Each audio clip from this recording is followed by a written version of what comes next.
baseman, bats leadoff. Jacoby Ellsbury's up to the number 2 spot at center field. Kevin Youkilis, the first baseman, bats third.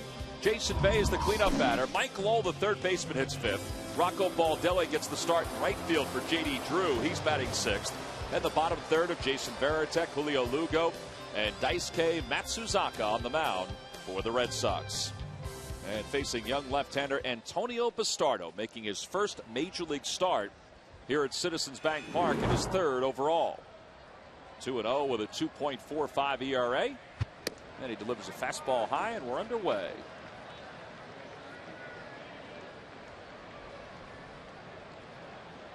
Bastardo, 2-0 so far this year in 11 innings. 9 strikeouts in those 11 innings. And he gets Pedroia to pop one up toward the first base dugout. Howard over toward the rail, makes the grab, a step from the stairs. That is one away. Time now for our Southwest Airlines scouting report on young Antonio Bastardo. Now 23, will be 24 in September, from Hato Mayor in the Dominican Republic.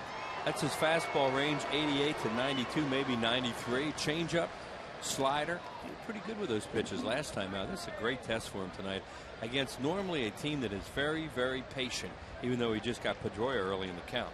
Well, they've moved Ellsbury up to the number 2 spot in this order. He was 2 for 6 in last night's ball game, and he drove in the go-ahead run in the 13th inning that eventually gave the Red Sox a 5-2 victory.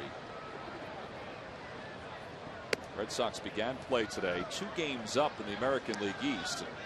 That might change in a little while because the Yankees are trailing the Mets in the top of the 9th inning up at Yankee Stadium. And there's a strike on the outside corner, so it's 2-1.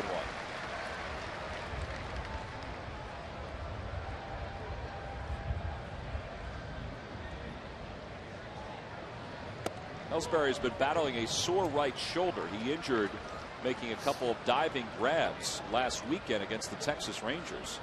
In fact, he missed the series against the Yankees. As Kevin Youkilis waits on deck. There's ball 4. Now you got to keep an eye on him. And that's what you kind of expected these guys to do a lot of tonight against Bastardo, is take pitches. And Pedroia kind of jumped at something early in the count.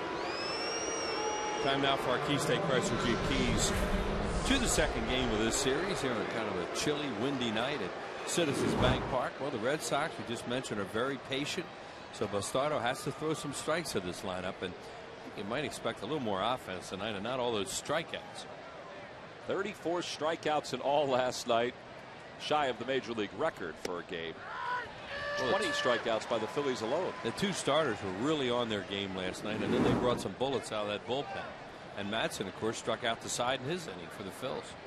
Yeah, John Lester struck out 11 last night in 7. Joe Blanton struck out 7 in 7. Bastardo's ahead 0-1 to Youkilis. There goes Ellsbury. The pitch is taken low. The throw to second is wide, and it goes into center field.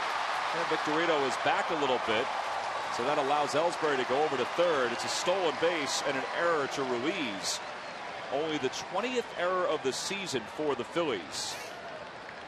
And Terry Francona's got a runner on third base with 1 man down. Yeah, and Youkilis, such a good contact hitter. They think they'll get a run out of this because they'll play the infield back. Chase Utley, it's kind of weird the way he went after that ball. He had his foot on the bag. He was trying to straddle it a little bit, maybe block Ellsbury off and catch, and then he couldn't reach the ball. 24th stolen base for Ellsbury. He's second in the American League behind Carl Crawford, who leads with 35. So the Phillies will play the infield back here in the top of the first inning. And it's 2-1 to Youkilis. Trouble with that play is that once Chase missed it, Jimmy was still over toward shortstop and Shane was deep in center, so there was nobody really to stop Ellsbury from going to third. And the active leaders with runners in scoring position, which Youkilis has here, he's number 2. Well, he's such a good contact guy, and if you don't throw him a strike, he'll just stand there.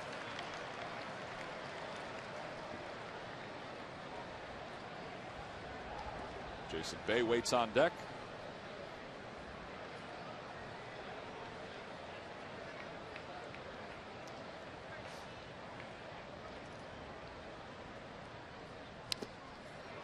Oh, it's full now. 3-2 to Youkilis. Hit a home run here last night on first pitch from Joe Blanton, and he went the other way and hit a line drive home run to right center field. In fact, the Red Sox 2 home runs, one by Youkilis, one by J.D. Drew. Both went the opposite way. Drew's went to left, and Youkilis, as you just saw, that one went to right. 3-2 the count to the Red Sox first baseman. And there's ball 4. And Bastardo had walked 2 in his first 2 starts, and now he's walked 2 in the first inning here. Rich Doobie was awfully impressed with Bastardo in his first 2 starts this season.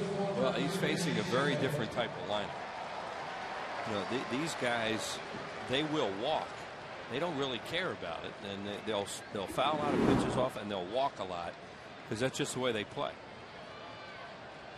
Well, now Jason Bay. Bay is tops in the American League at RBIs with 57. Phillies play the infield at double play depth, and that one's off the glove of Ryan Howard, and the Red Sox are going to get a run. And how about this? The Phillies have 2 errors now, and Youkilis is going to try for third, and Ryan Howard didn't realize it. And Youkilis went all the way to third. It's an error to Ryan Howard, his second of the year, and the Red Sox lead it 1-0. Yeah, one thing the Phillies have not been this year is sloppy. That's going to bring Rich Doobie out right away to try and help a starter a little bit get through this. Ryan Howard just had a brain cramp. You know, he misses the ball, and then he puts his head down a little bit when he goes over to get it. And Kevin Youkilis is a baseball player. You know, this guy, nothing gets by him. And, you know, here's Ryan. He's saying, oh, man, I just made a mistake. And he has his head down. And Youkilis took advantage of it and went to third base. Now, watch Youkilis. This is all going to be on him. He's going to peek around right there, and he sees Ryan Howard. He's not even looking at him. See, he's looking this way, and Youkilis saw that. Gone. And I'm not sure if Tim Bogar was in Ryan's eyesight or not, but he didn't even realize that Youkilis was going to third until he was more than halfway there.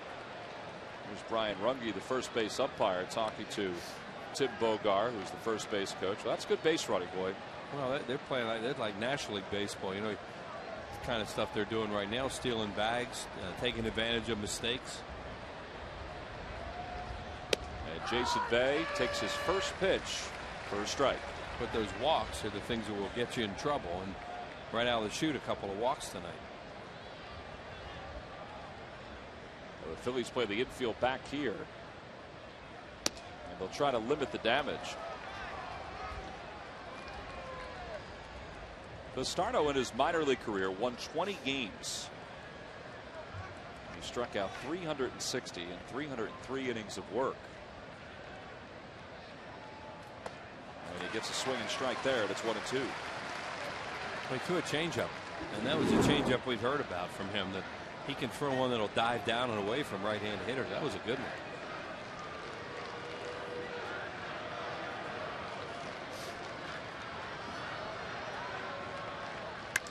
In the air to center field, deep enough to score the run, might be deep enough for even more, and that one is gone. 2-run shot for Jason Bay, 17th of the year, and the Red Sox have jumped out to a 3-0 lead.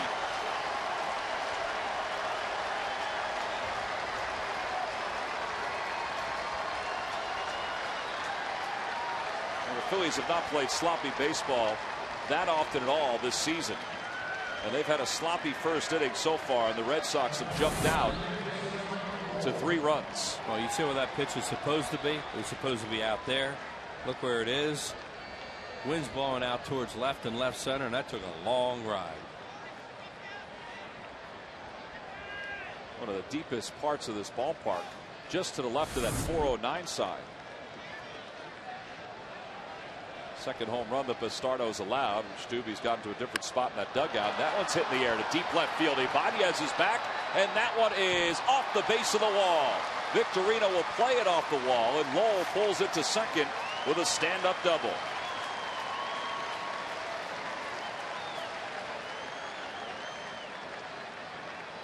Well, the pitching staff took a big hit last night, too, with all the guys they had to use. So, you know, the last thing they need is a guy to go quick tonight. So the starter's going to have to stay out there. But, you know, you keep throwing balls down the middle to a lineup like this, and you're going to see the numbers on your outfielders a lot.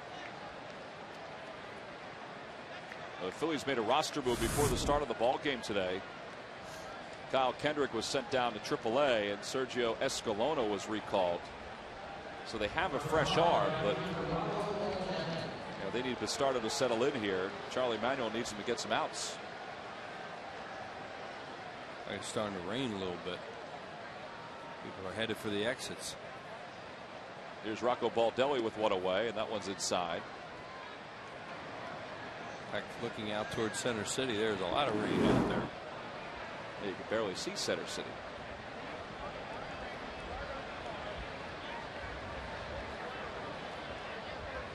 Red Sox picked up Baldelli during this offseason.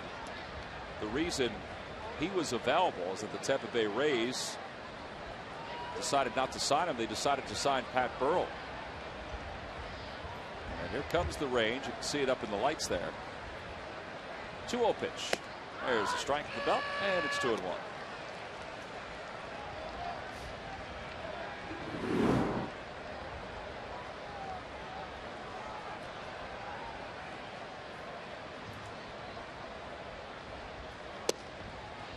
Just missed, and it's 3-1. Now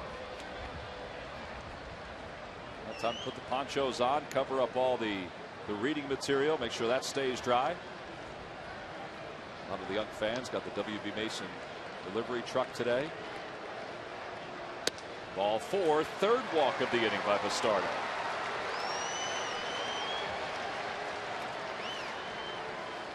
Oh, in his minor league games this year, I know the majors is much different than the minors.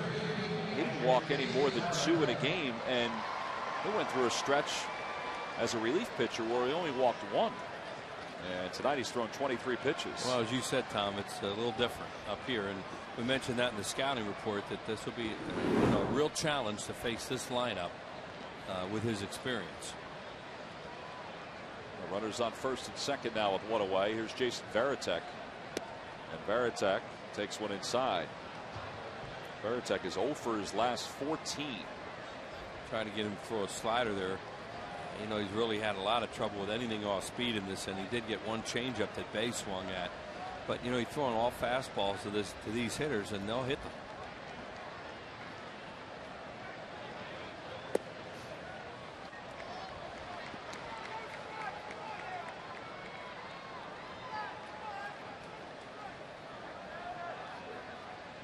Oh, if it doesn't get over your head the right way, then just put it over your head.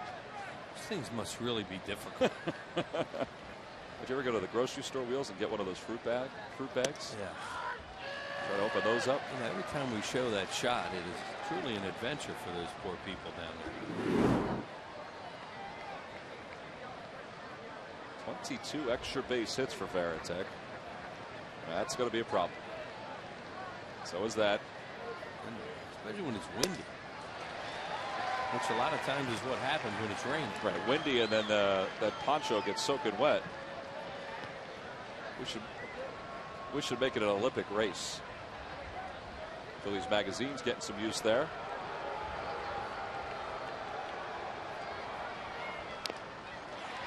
And Varitek stays alive. The count holds 2 balls and 2 strikes. The thing you worried about with Bastardo tonight was he'd have a real high pitch count early in this game. And now he's just trying to survive.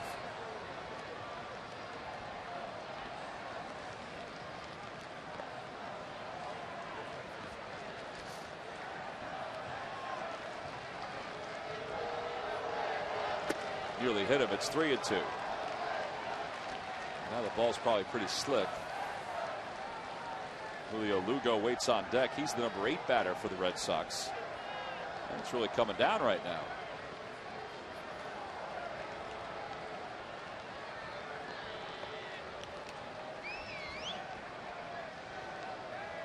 And there's a strikeout. Varitek goes after some high heat, and he's down for out number 2.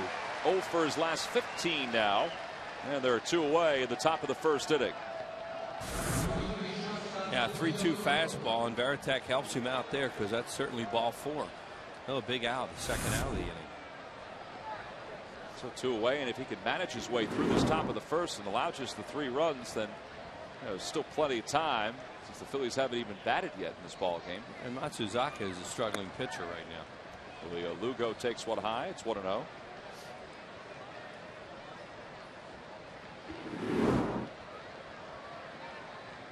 Lugo's done some damage against the Phillies. He was with the Dodgers, the Tampa Bay Rays. And now it's 2-0 to him.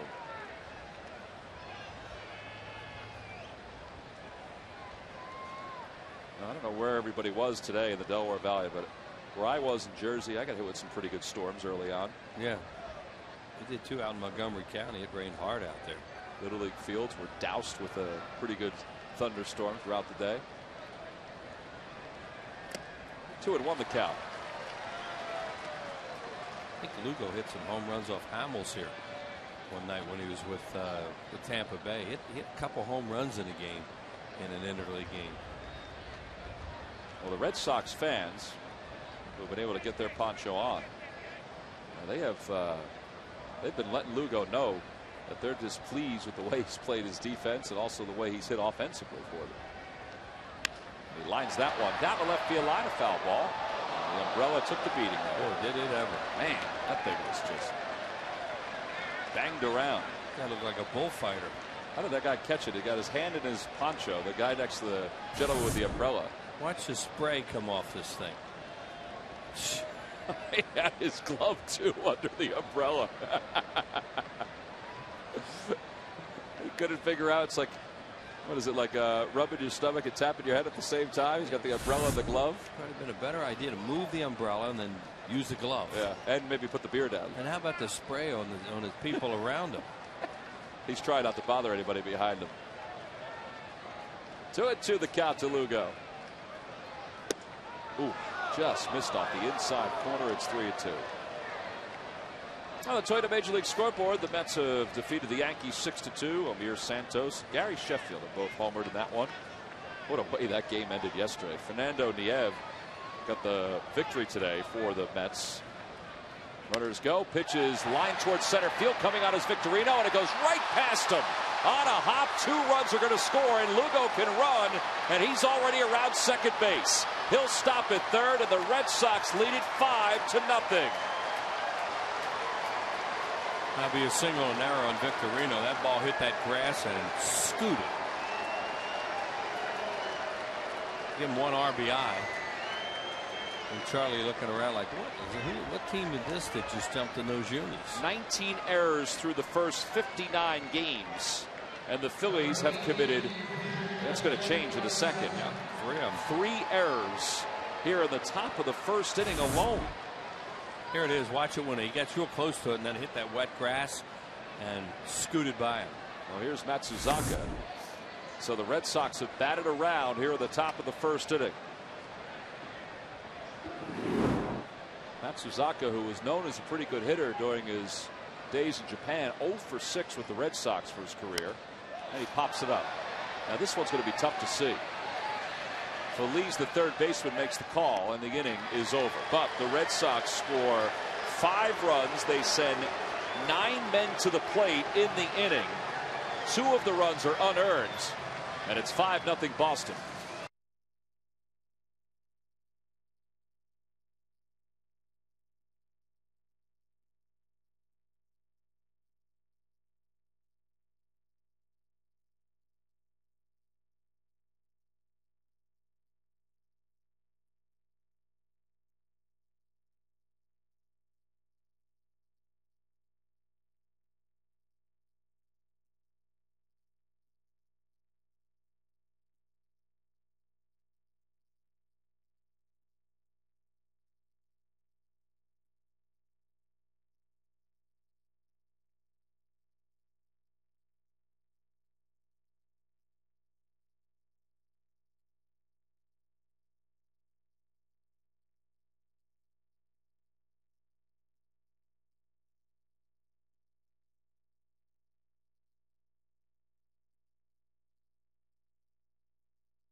The Phillies and Charlie Manuel's lineup can do in their half of the first. This lineup is brought to you by Budweiser. Leading it off at shortstop, Jimmy Rollins. Shane Victorino, the center fielder, bats second. Chase Utley is at second base, hitting third, followed by the cleanup batter, Ryan Howard. Raul Ibanez, the left fielder, hits fifth. Jason Worth is in right field, batting sixth. The number 7 hitter is Pedro Feliz, the third baseman. Carlos Ruiz, the catcher, bats eighth, and batting ninth is Antonio Bastardo. And they're facing Daisuke Matsuzaka. Well, Matsuzaka had a really good year last year. Some people say maybe the World Baseball Classic set him back a little bit this year because he's an 18-game winner with the Red Sox last year. This year off to a terrible start at 1-4. His numbers are really bad. 44 hits and 13 walks in 27 innings. You count them up, that's a lot of base runners. Opposition 373 off this guy. Well, during the World Baseball Classic, he was 3-0 with a 2.45 ERA, and he was the most valuable player for Japan. There's our Southwest Airlines scouting report on throwing a lot of cutters, evidently. And his fastball somewhere in the area of 90 to 93, and it's a four-seamer. And then the cutter, he'll also throw a curveball, little changeup, and has really been hit hard. Well, the rain is falling here at Citizens Bank Park, and it has been since the game got underway. And we don't know where Center City went. Let's actually clear it up a little bit over at Center City now. Yeah, you could see it coming towards the ballpark there in the first inning, and it really hit. The umpires went in between innings and got themselves some outer wear. Jimmy Rollins leads it off. Jimmy was 0 for 6 in last night's ball game. Guess they've told them they can play through this. They had a talk with Mike Buckholder. Came out between innings. Weren't sure I didn't call him Buckholder. Got chastised for that, taken to the woodshed.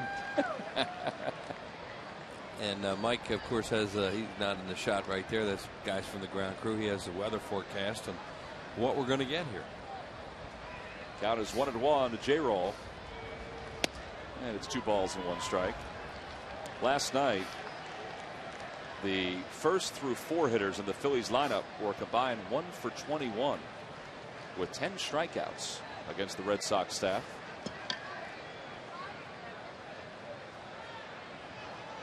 And they started off with Jimmy Rollins lining out to Julio Lugo. So 1 away here in the bottom of the first. Lugo didn't even have to move except to go down a little bit. And with 1 out, here's Shane Victorino. Shane was 1 for 5 in last night's ball game. He batted down in the lineup a little bit. Overall hitting .286 with 5 homers and 29 RBIs.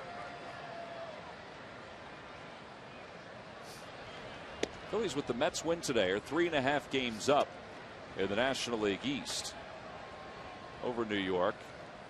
They are 5.5 games ahead of the Atlanta Braves, who are in 3rd place and trailing the Baltimore Orioles right now in the first inning down at Camden Yards. And the count 1-1 to Victorino.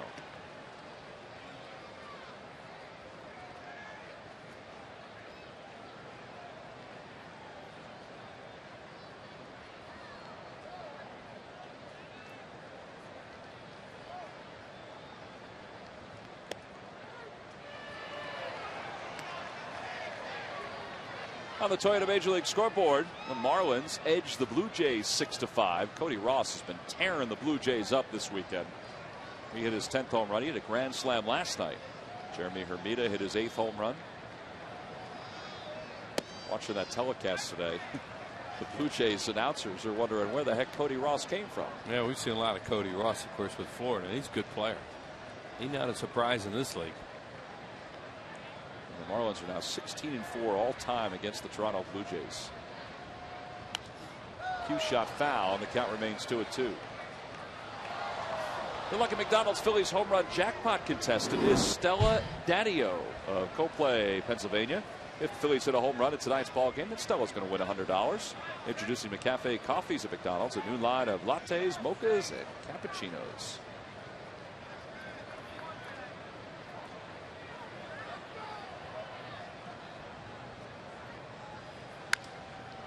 And Victorino again stays alive. He smokes this one down the left field line. Phillies just need base runners, try and make something happen here. He just chased ball 4. Home plate umpire tonight is Jim Joyce. Brian Runge's over at first base. The crew chief Darryl Cousins is at second. And Bill Miller's over at third. Jim Joyce had to answer a lot of questions last night about the non-home run for Greg Dobbs. As Jason Varitek is off with the mask, and there are 2 away.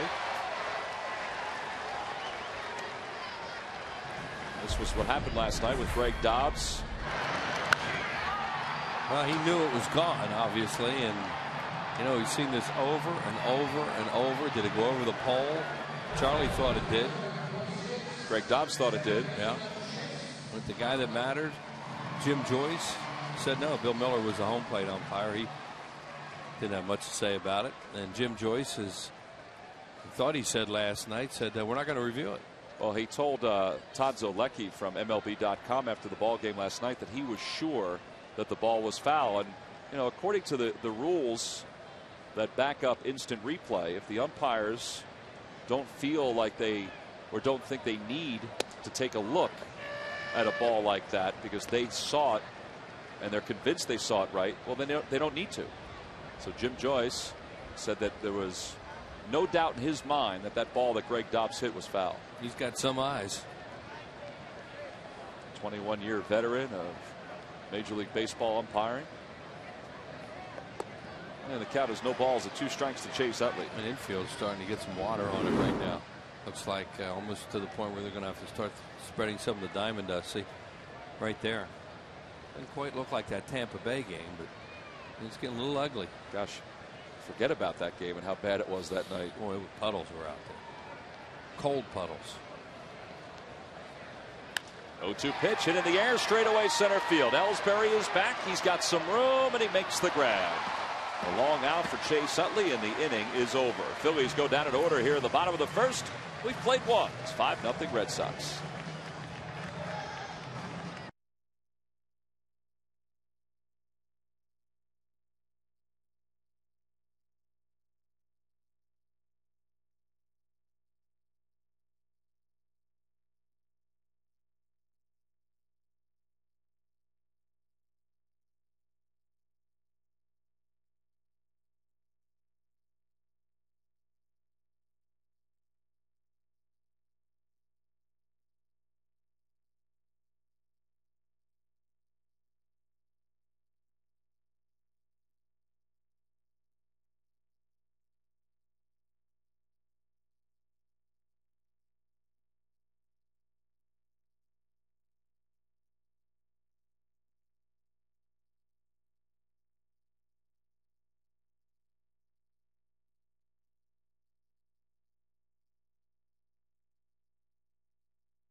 On the side of caution here, and they've decided to throw the tarp on the field and hope that this storm passes through. The gentleman with the glasses that's doing the pirouette there was Darryl Cousins. He is the crew chief of this umpiring crew. So here in the top of the second inning, we have a rain delay. There's Darryl Cousins, who has his back to us, with Brian Runge to your left and Jim Joyce in the middle.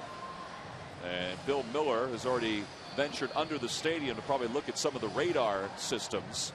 And now the Phillies grounds crew will have the yeoman's task of pulling the tarp onto the field. Tarp was on the field for a good portion of the day, so it was pretty wet, but they were able to dry it off. They had some vents going underneath the tarp during the course of the day, and we were about to introduce Giselle DiNatale of Voorhees, New Jersey. Now, Major League Baseball and People magazine are doing this great thing. All around the country, all of the Major League teams nominate 3 folks who have done great work in the community. And all 3 will have a chance to represent their team in their city at this year's All-Star Game in St. Louis, Missouri. And Giselle is the first of the 3 nominees. And Giselle, just as you were coming on, the tarp came on the field. Now, I'm not saying that's a bad omen or not, because you're going to brighten up our day right now and tell us about what you're doing. It's a great omen. This is the Phillies, the world champions. It's going to be great. It's going to be fine. And I cannot tell you what an honor it is to be part of like Major League Baseball and People magazine, and that, you know, my son Gabriel nominated me, and all of us that work very hard at what we do at the foundation. You're the president and founder of Alicia Rose Victorious Foundation. Tell us a little about what the foundation does. Sure. Named after my daughter, Alicia Rose. She had a very rare cancer about 7 years ago, and after she passed, we recognized that there was a need for that underserviced population of teenagers that are in pediatric facilities.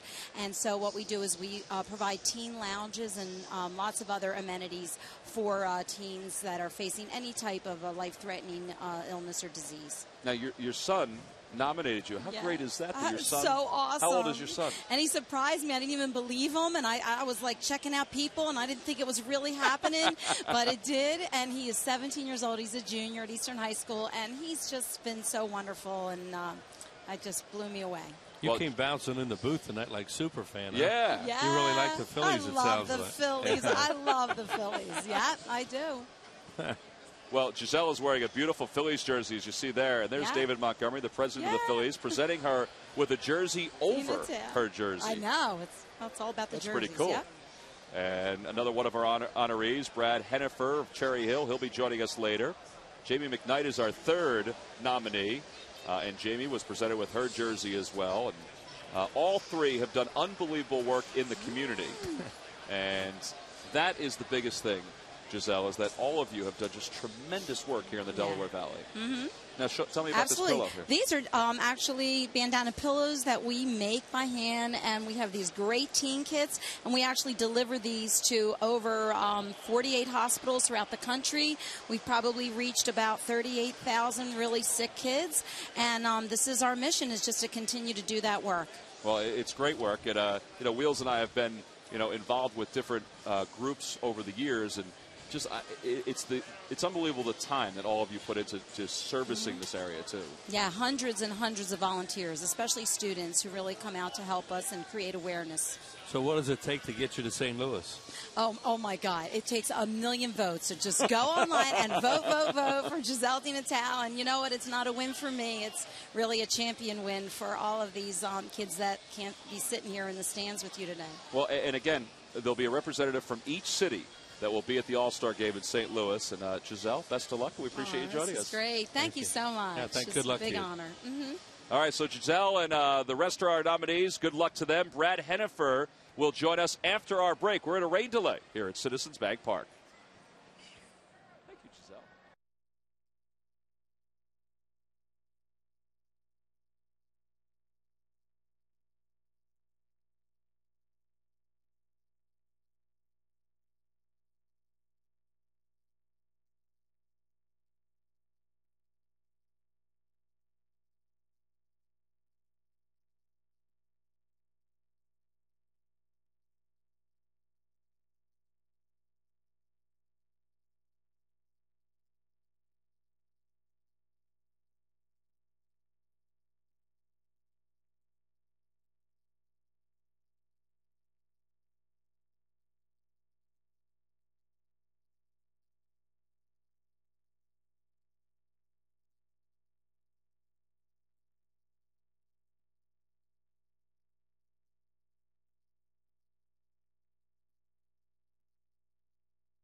Park, we are about ready to get underway again in the top of the second inning, and Chad Durbin will be the new pitcher for the Phillies. He'll take over for Antonio Bastardo, who pitched the first, allowed 5 runs, 4 of which were earned. And there are Chad's numbers: 30 games so far. This will be 31. 1-2 with a 4.22 ERA, and Wheels, this bullpen, which has been burdened an awful lot because of all the extra inning games, is going to be burdened again tonight. Yeah, it's a tough situation, Tom. You know, when you have the rain delay. Bastardo was struggling, but they were probably going to leave him out there for a while, just for the fact that so many of these guys have been pitching so many innings, and now they're going to be called upon to try and piece this one together and, you know, try and hold the Red Sox off a little bit and see if the Phillies can score some runs and get back into this. It's not an enviable position to be in for Charlie Manuel's club, but hey, still got 8 innings to go, and let's see what happens. Well, just to give you a quick recap of what happened in the top of the first inning, the Phillies committed 3 errors in that inning, and it helped lead to the 5 runs. It got a little sloppy in that first inning. You see, Chase Utley stayed close to the bag, and that one got away. Now Ryan Howard just misses that one. Ellsbury scores, and Youkilis went all the way to third. Now this ball, it was really starting to rain, and Lugo hit the thing in front of Shane Victorino. Then it skidded on him, went all the way to the fence, and 2 more runs scored. That made it 5-0. That's where we are right now. So 3 errors at the top of the first inning for the Phillies. This is a team that committed just 19 errors the first 59 games of the year. And all around baseball, people were talking about what a great defense the Phillies have, and they do. It's just they had a very rough first inning. Yeah, and you're not talking about committing 3 errors in a game. You're talking about 3 errors in the first inning, which is amazing. So here we go, top of the second inning. You have to try and think, hey, the game's just starting. Here we go. Here comes Pedroia. Nothing's happened yet, right? Yeah, Dustin Pedroia began the first by popping out into foul territory to Ryan Howard. So he's 0 for 1. And there's a strike from Chad Durbin.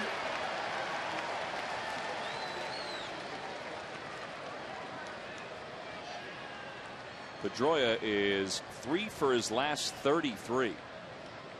A lot of the articles up in Boston today talked about how he's not worried about how he has struggled as of late.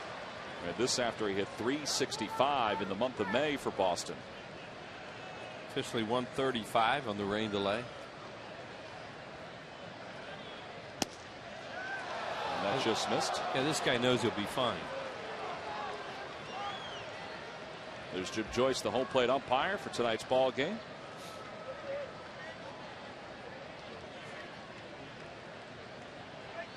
And Pedroia hits it sharply, but it's right at J-Roll.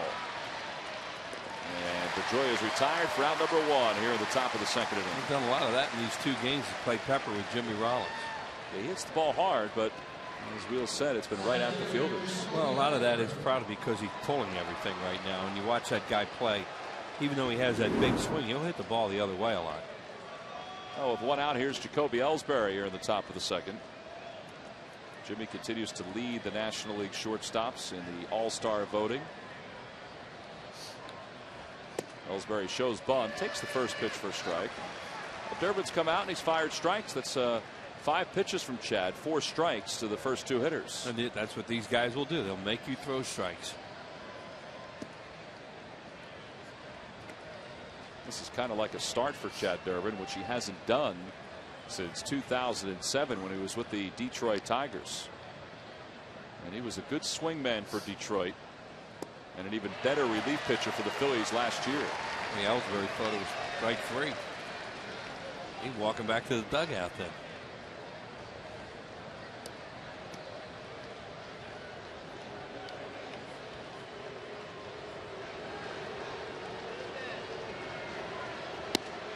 Two and 2 the count to Ellsbury.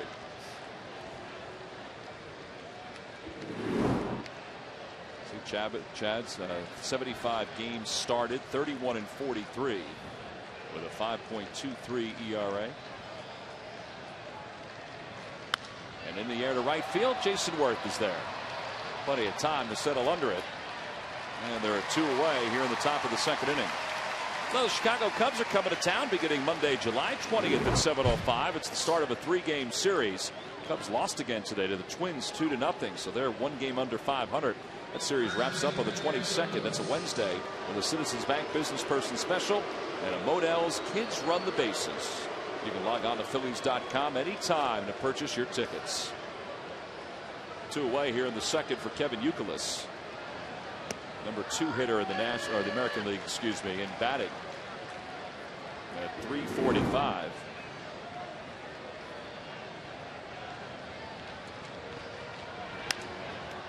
And he's down on the count. No balls at 2 strikes. Well, as you said, Tom, Chad Durbin's coming throwing strikes. That was a problem for Antonio Bastardo tonight in the first inning before the rain delay. He was getting behind, and then they hurt him. They walked 3 batters in that first inning as Youkilis fouled that one off of his leg. And Youkilis was one of the guys that walked back in the first. Unis look different that they're wearing now, don't they? Here's the ball right off his foot. They have the red socks, the socks on the sleeve. They have those dark numbers. That's the hanging socks logo that they wear. Called strike 3. Boy, Chad Durbin really has come out and thrown strikes in the second inning. 10 strikes, 13 pitches overall, and he retired.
Watch weather forecast for tomorrow.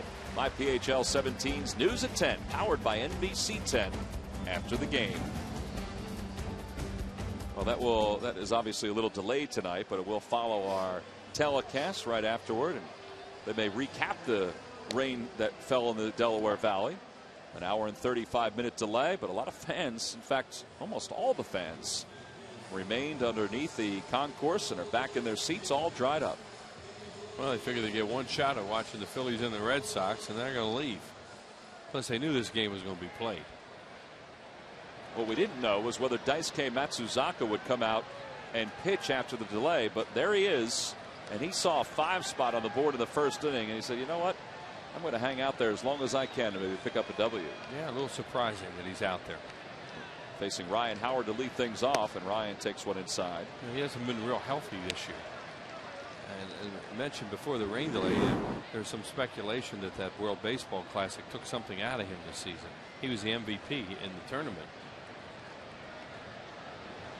Helping Japan win it for the second straight tournament time as Ryan Howard starts the second off with a single to right field. Daisuke last year won 18 games for the Red Sox, had an ERA under 3. And man, was he good early. He was 4-0 in April and 4-0 in May. So he went into June with a perfect record. He only got 2 decisions in June, but he followed up with a 5-0 August. Well, technically, he's never pitched against the Phillies, but he has, because I've seen him in spring training. In fact, he pitched a game in this ballpark a couple of years ago when the Red Sox came up for the weekend right before the season opened. Facing Raul Ibanez.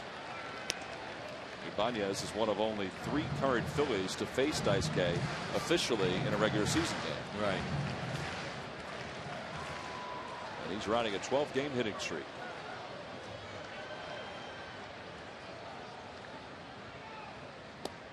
And it's no balls and 2 strikes now.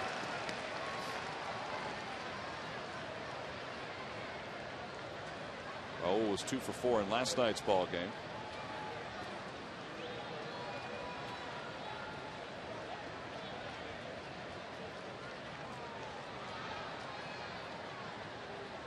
There goes Ryan Howard.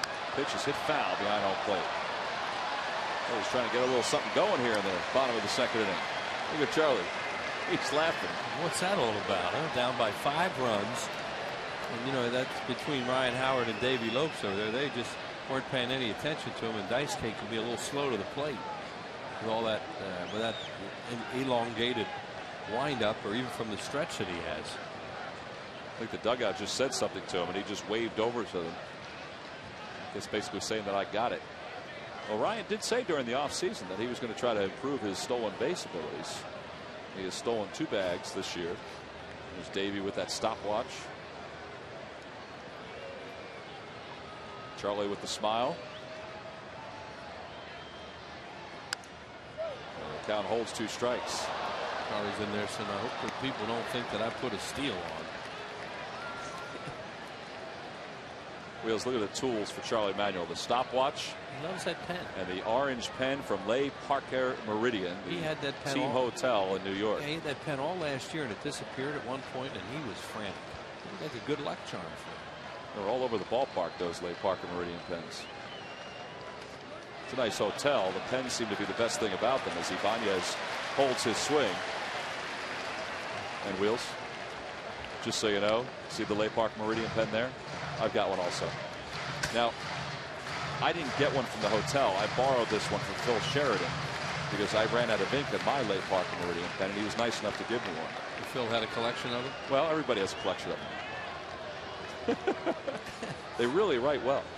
Guys are pen thieves. Yeah. 1-2 the count to Ibanez. Swing and a miss. He's down on strikes. We're 1 away here in the bottom of the 2nd. Ball looked like it had some sink to it. And it did. It sunk pretty well. Here we go again. And you'll see a dive right there. That was just a fastball, a sinking fastball. And now with 1 out, Jason Worth will take his hacks. Jason's average at 250, 8 homers and 28 RBIs. Daisuke throwing that one at 93 miles an hour. Trying to let him bother him.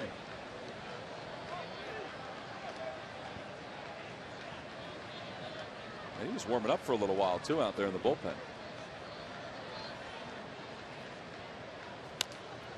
Jason Varitek walked out there and warmed him up for a while. You wonder if he went out there to let Terry Francona know whether he thought that Matsuzaka was okay to come back. Possibly, yeah, because Varitek's like another coach.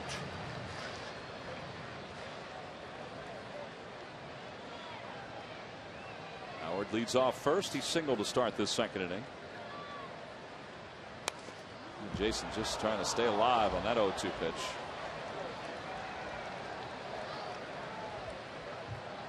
Jason was 0 for 4 in last night's game with a couple of walks. Love that term they use nowadays, emergency swing. That was an emergency swing.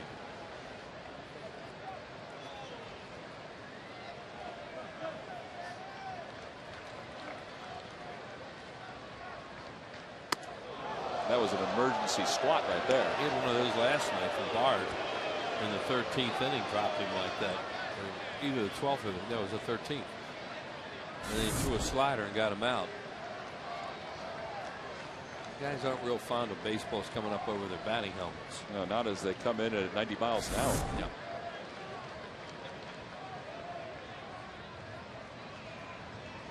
They tried to set something up outside. Jason fouls it off, so it remains 1-2. They threw him another fastball. Mentioned in the scouting report I was throwing a lot of cutters, and that one had a little movement away.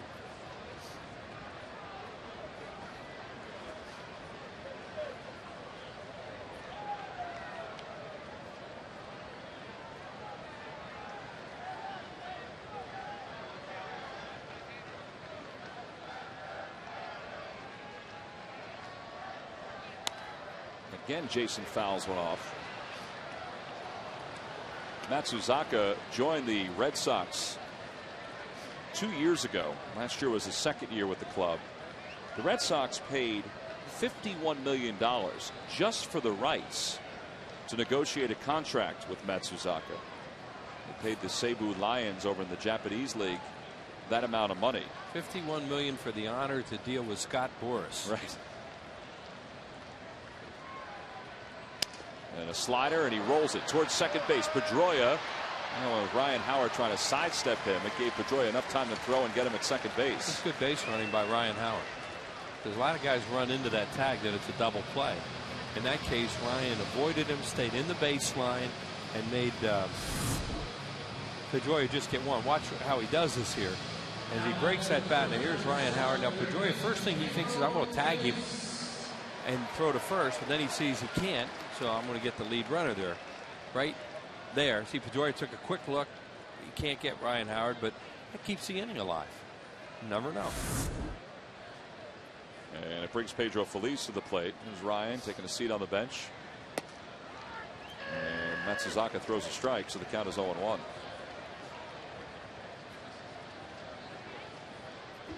Pedro on the year hitting .307. He was 0 for 3 last night. He swung the bat well, though, this year. One thing he hasn't done is he hasn't homered since the end of April. He's over 130 at bats now since his last home run. That's a little surprising that he hasn't hit a home run.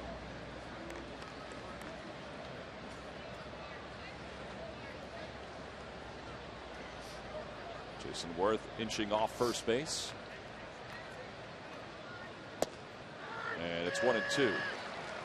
Mentioned that the Red Sox paid the Cebu Lions $51 million for the rights to Matsuzaka. Then they had to go out and sign him. And they did, to a $52 million contract.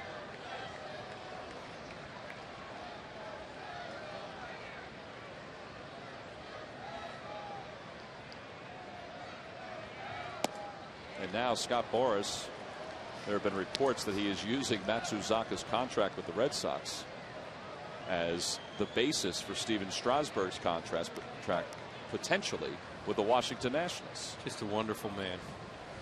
Saying that Matsuzaka was an unknown commodity when the Red Sox paid him that kind of money. And of course, Strasburg is an unknown commodity that the Nationals could pay that much for. Well, you have to give Boras credit. I mean, he zeroes in on these people as clients, and he gets them. And it works for him for the most part. 2-2 the count. And that one back toward the middle, and it's going to sneak into center field, a base hit. Worth speeding around second, heading to third. He's going to get there standing. A base hit for Feliz, and the Phillies have runners on first and third here in the bottom of the second inning.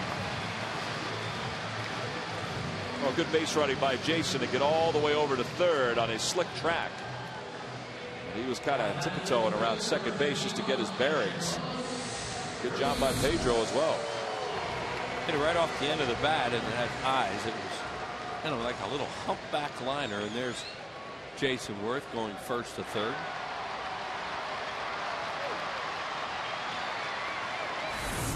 So the inning is still alive, and here's Carlos Ruiz. Carlos overall hitting .283 on the year. He had a base hit in last night's game, and he takes one upstairs, and it's 1-0. He'd just like to get something out of this, because the inning could have been over, possibly with a double play, and it didn't happen. And it's still so early in this game. You try and start chipping away a little bit at a good pitcher like this, even though he's struggling this year.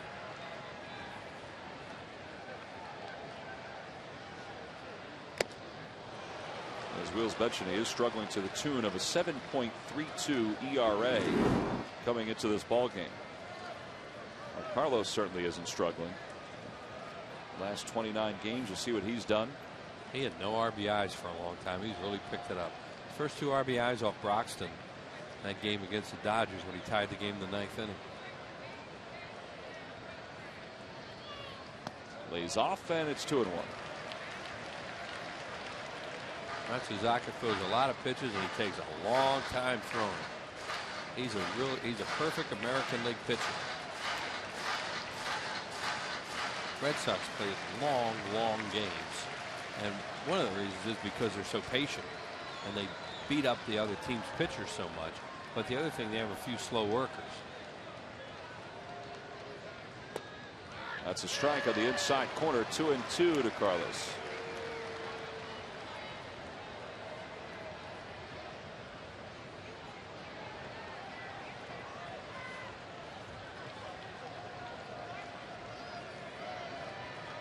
So the count is even. 2 balls and 2 strikes to the Phillies catcher.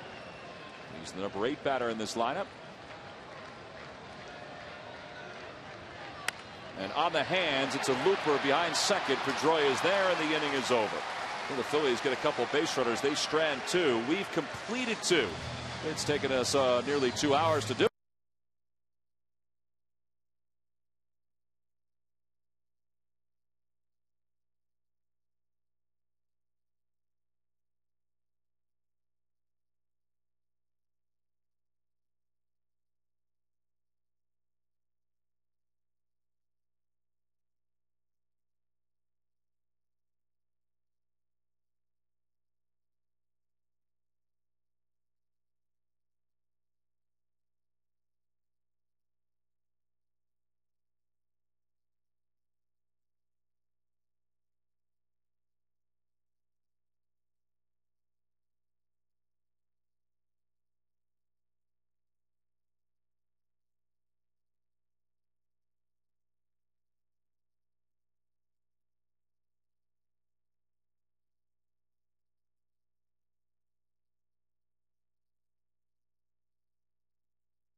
The fan forum section for all the information, and please submit your answer on the subject line. The question is, who are the only 3 pitchers to win the clinching game of the World Series in 1 year and throw a no-hitter the next season?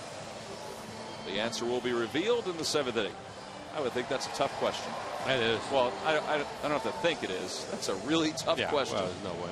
I'd like to get one of them, maybe. I think you can get more than one. Really? Yeah, I do. I'm going to have to go find a computer somewhere. We start the top of the 3rd inning. Chad Durbin in the 2nd inning of relief for Antonio Bastardo, facing Jason Bay. And he spins him away. And the count 1 ball and no strikes. Bay blasted a 2-run home run his last time up. That was in the 1st inning. And he's taken over the major league lead in RBIs with 59.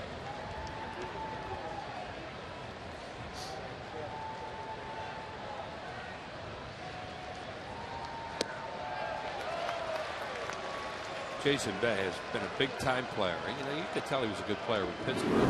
Kind of got lost on the bad teams that they had. He has really blossomed since he's gone to the Red Sox. I think the amazing thing about Bay is that so many teams had him before he was with the Pirates. Well, here he is in the 1st inning, and he got all over this fastball. Bastardo had fallen behind him, and he hit that one out near the 409, one of the deepest parts of the ballpark. Red Sox acquired Bay last year in that deal that eventually sent Manny Ramirez to the Los Angeles Dodgers. But he's played for the Expos, the Mets, the Padres. As he pops this one up into shallow right over toward the line. It's Chase's ball, but Ryan stands his ground, and he's the bigger of the 2, so he makes the grab. Well, you don't want to run into him. He Chase Utley bounced. That looked like a pinball.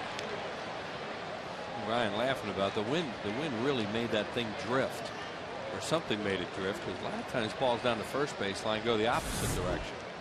But here it comes. He's calling for it all the way, and Ryan Howard, oh, look at him bounce. You will lose a collision with Ryan Howard, I would think. But he's still calling it. Yeah. And generally, that's the second baseman's ball on that angle over there. It's a much easier play, right? Yeah. Same thing for the shortstop on the other side with the third baseman. Well, with one away, after Ryan's put out, Mike Lowell is the batter. These guys have played so many games together on the right side of the infield. You figure one always knows what the other's doing.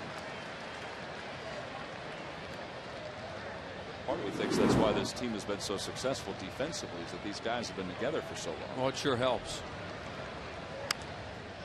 Pop up toward the mound. Usually the pitcher doesn't make a grab like this, but he's the only one in the neighborhood. And nobody else is going to get to that one. When you can't follow the Phillies on MyPHL 17, you can follow the action on your iPhone and iPod Touch with MLB.com at Bat 2009. Visit Phillies.com on your iPhone or iPod Touch to purchase today. The best thing about when guys play together is the double play combination. The middle infielders really like to be comfortable with each other. So many things out there that they are a team involved in teamwork, and you know, the longer guys can play together in the middle of the infield, the better they are. And Utley and Rollins, of course, are really good together.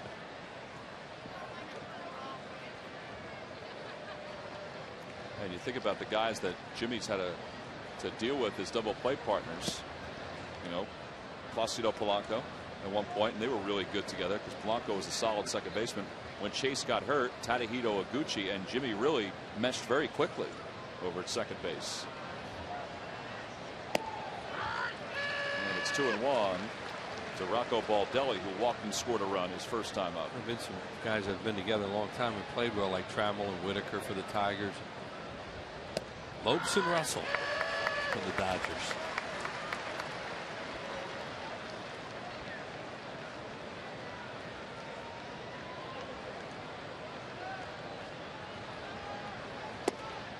Just missed down low, 3-2.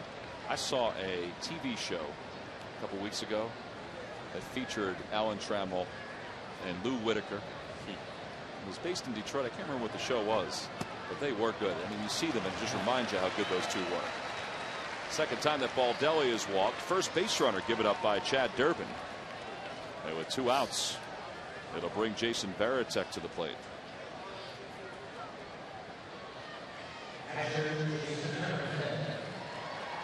Varitek was really the only batter that Bastardo solved aside from Dustin Pedroia.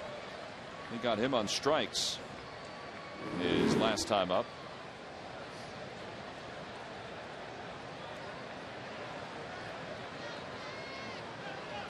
And he takes a breaking ball wide of the plate, 1-0.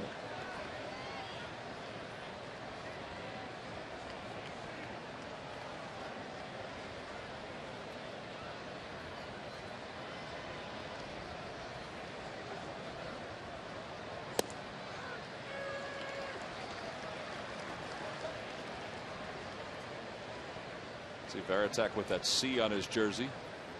He is the captain of this ball club.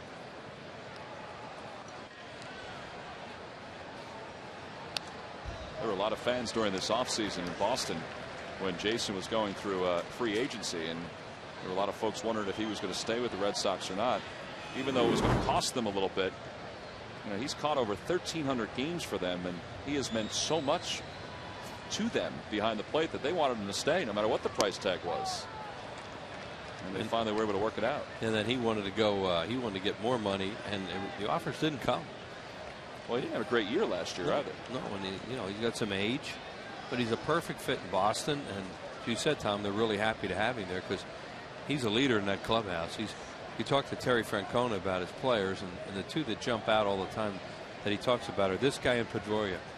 As far as leaders, guys that are gamers and really gut it out all the time. He had only 13 home runs last year and hit 220. He checks his swing, and he's still alive here. So on the open market, folks saw that, and they saw diminishing skills. Sure, a catcher. And for Terry Francona, he saw that, but he also saw a comfort level. He wanted him back, but he also understood the economics of the situation, and that's out of his hands. But once it was straightened out and he got him back, he was really happy about it. 3-2 the count to Varitek. And Chad looks over Ryan Howard, who says he's not going to hold on. Rocco Baldelli. Typical Red Sox player. A lot of foul balls, deep counts. There goes the runner. 3-2 is swung on and missed. Good high fastball from Chad Durbin. And he picks up his second strikeout of the night. He strands a base runner at first. We've played 2.5. The Red Sox.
WB Mason. Who but WB Mason for amazingly low office product prices? By your local Chevy dealers and by AT&T. Your world delivered. Well, after a 1 hour and 35-minute rain delay, it's turned out to be a cool night here at Citizens Bank Park, but we're playing baseball. The Red Sox lead 5-0, and the Phillies still have some work to do as we begin the bottom of the third. And Charlie Manuel watched Antonio Bastardo give up 5 runs in the first, saw his team commit 3 errors. But Chad Durbin picked things up in the top of the second. He's thrown 2 scoreless innings. And now he's going to get a chance to bat to lead off the home third.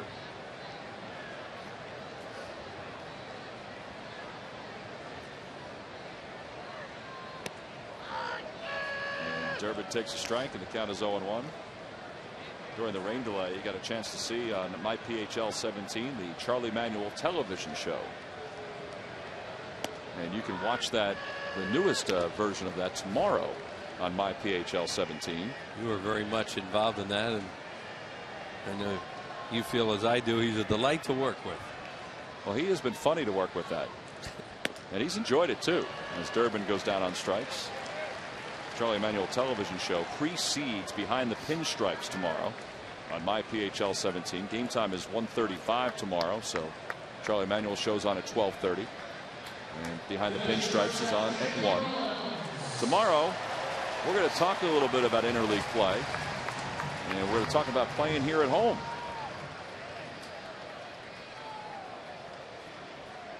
And he is the second manager, Phillies manager, to lead his team to the World Championship, Dallas Green. And then the back-to-back division titles, of course, was Danny. Yep. Ozark, and he had 3 in a row. 76, 7, and 8. Well, it would be great to see Charlie and Danny be together again at the end of this year. Yeah. Danny Ozark was a good guy. We just lost him recently, of course. Nice man. 2-0 the count to Jimmy Rollins.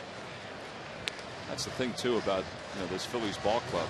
After that series with the Mets, so many of the national sports writers who cover baseball, talked about the Phillies getting on a run here at home and really stretching out their lead in the National League East. And it is conceivable. Last year at this time, the Phillies were 4 games up in the division as interleague play got underway again for that second stroll around, and they wound up 3-11. So, and the Fanatic is bothering a Red Sox fan. Yeah, they just have not been good in interleague play. Of course, you're playing these guys too. It seems like every year you play the Red Sox. 3-1 the count to Jimmy. But they have had them here in Philadelphia the last few years, and they just don't handle it. Thinking we don't have that thing up Fenway, do we? Thank goodness. They do have a mascot, but it's nothing like the Philly Fanatic. And the count is full to Jimmy, 3-2. Last year the Red Sox took 2 of 3 from the Phillies. That's the Phillies version of the Green Monster. Can't play the ball off of him that well. Tough. No, it kind of dropped right at his feet. Yeah. Back in 2006, the Phillies had a home-and-home series against the Red Sox. Yeah. Played 3 up at Fenway and 3 here in Philly.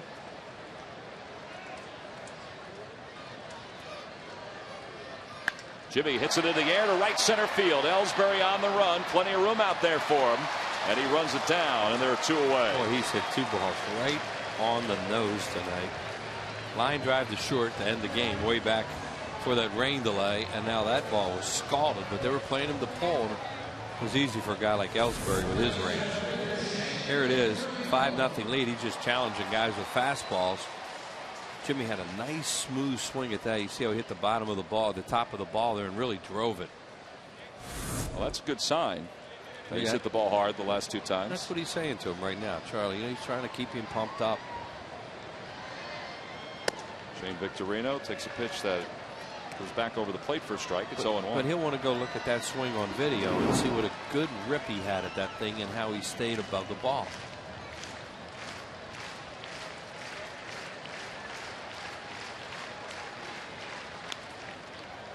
And it's 0-2 to Shane. Kevin Cavnasholi, who is the Phillies video coordinator, and every team has one. And Kevin is as good as it gets. Yeah, he has a room down there behind the dugout, and he's got a bunch of computers and a whole bunch of video machines. Great job with the guys. Players appreciate the hard work the video guys put in. Guys like Kevin.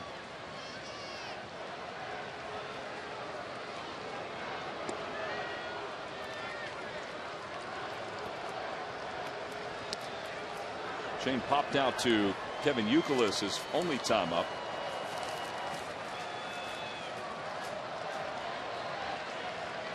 That was about 2.5 hours ago that he did that, or 2 hours ago. 1-2 pitch to him. And down low, 2-2.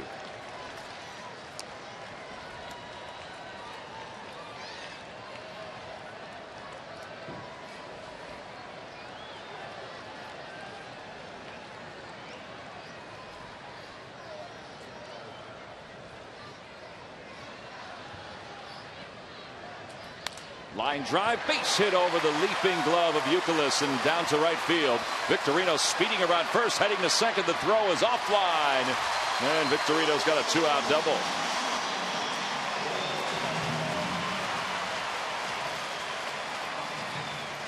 #16th double of the year for Shane.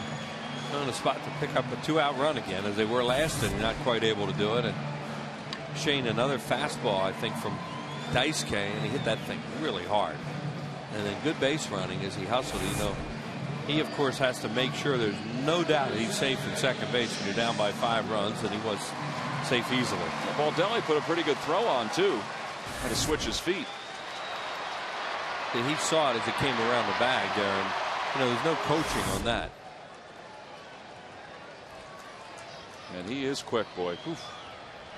And I'll bring Chase Utley to the plate. Chase drove one to deep center field his first time up, and he was retired by Ellsbury.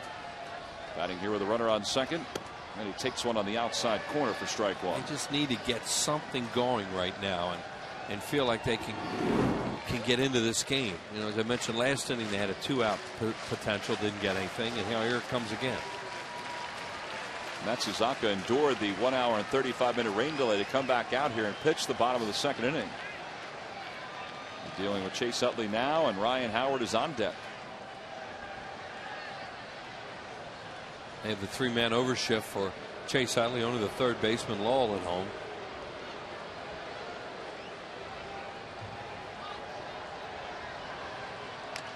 Oh, and 2 the count as Chase fouls one back behind the screen. Another cutter. He does throw a lot more cutters. He used to. You know, just a pitch that he's really started to throw a lot more.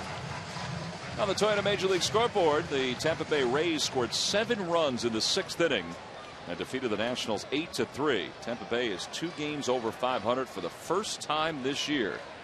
And if you're the Red Sox and the Yankees, I mean, you still have some room between you and the Blue Jays and the Rays, but you know, they're a tough team. Well, you know they're back there. Plus, they play both of those teams pretty good.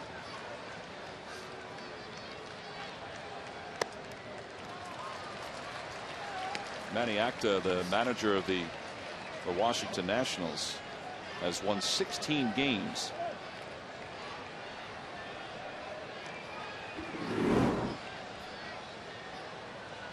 And there's rumors that are circulating that he could be out of a job by tomorrow. Oh, yeah? It's kind of interesting, though, that they would wait till now, and who knows if they're going to do it.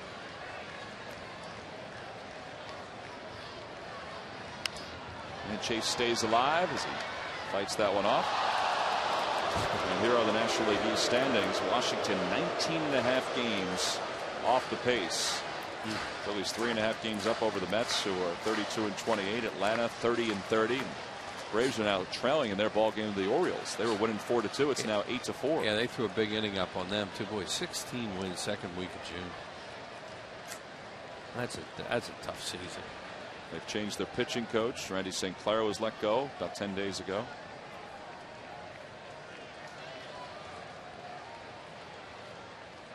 Chase lays off, 2 balls and 2 strikes. Well, they're still in general manager limbo there too. Yeah, Mike Rizzo is the general manager right now, the acting GM, but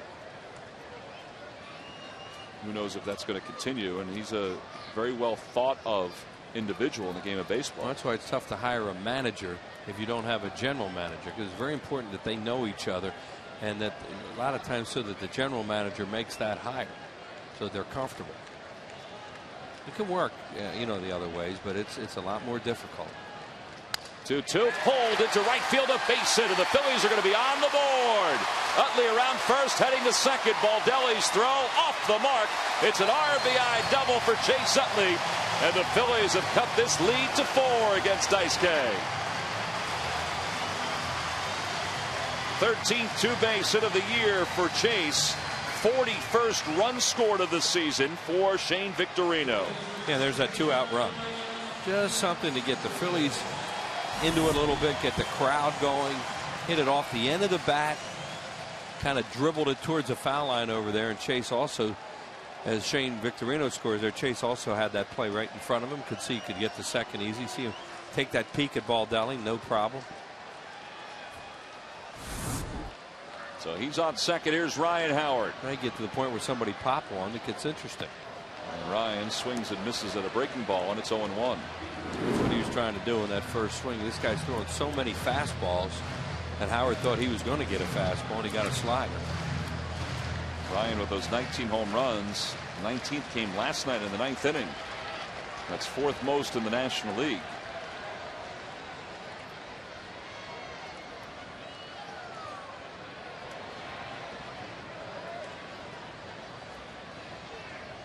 Got a fastball, and it's a strike. And Ryan thought that was outside. Jim Joyce thought it was a good pitch, and he's the only one that counts.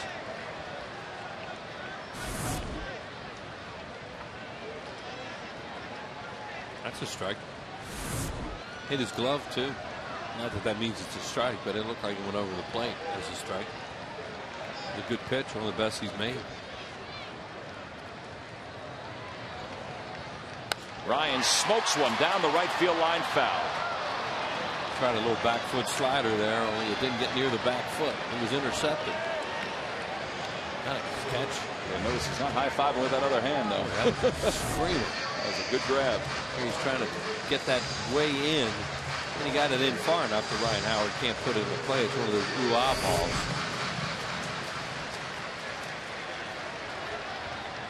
So it remains 0-2. Ryan trying to bring home Chase Utley, who's at second base in a 4-run game.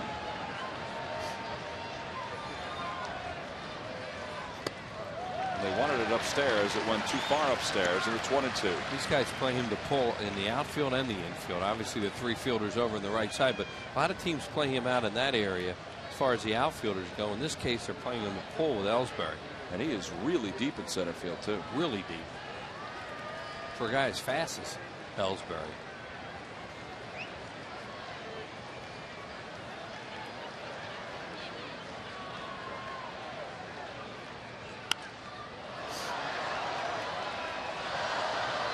Threw him another fastball. Well, he still has a 4-run lead, but he's mixing them up a little more. And he is deliberate. A 25-pitch inning for Matsuzaka. He was over 60 pitches now in this game. 60 pitches in an hour-and-a-half rain delay. I wonder if he threw it all underneath just to keep himself warm. He had to have done something. Yeah, with those guys, you never know. You know, the Japanese players, they just are different. You know, that their work habits, just from the way they played in Japan in the Japanese leagues.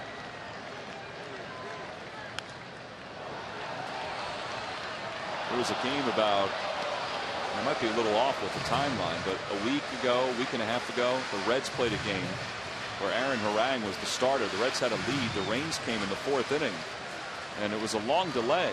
And he was throwing underneath the stadium because he wanted to go back out there in the 5th inning to at least pick up the win and get that last inning. You needed one more out. That's it, 1 out, right? Yeah, 4 2/3. You know he wanted to get back out there.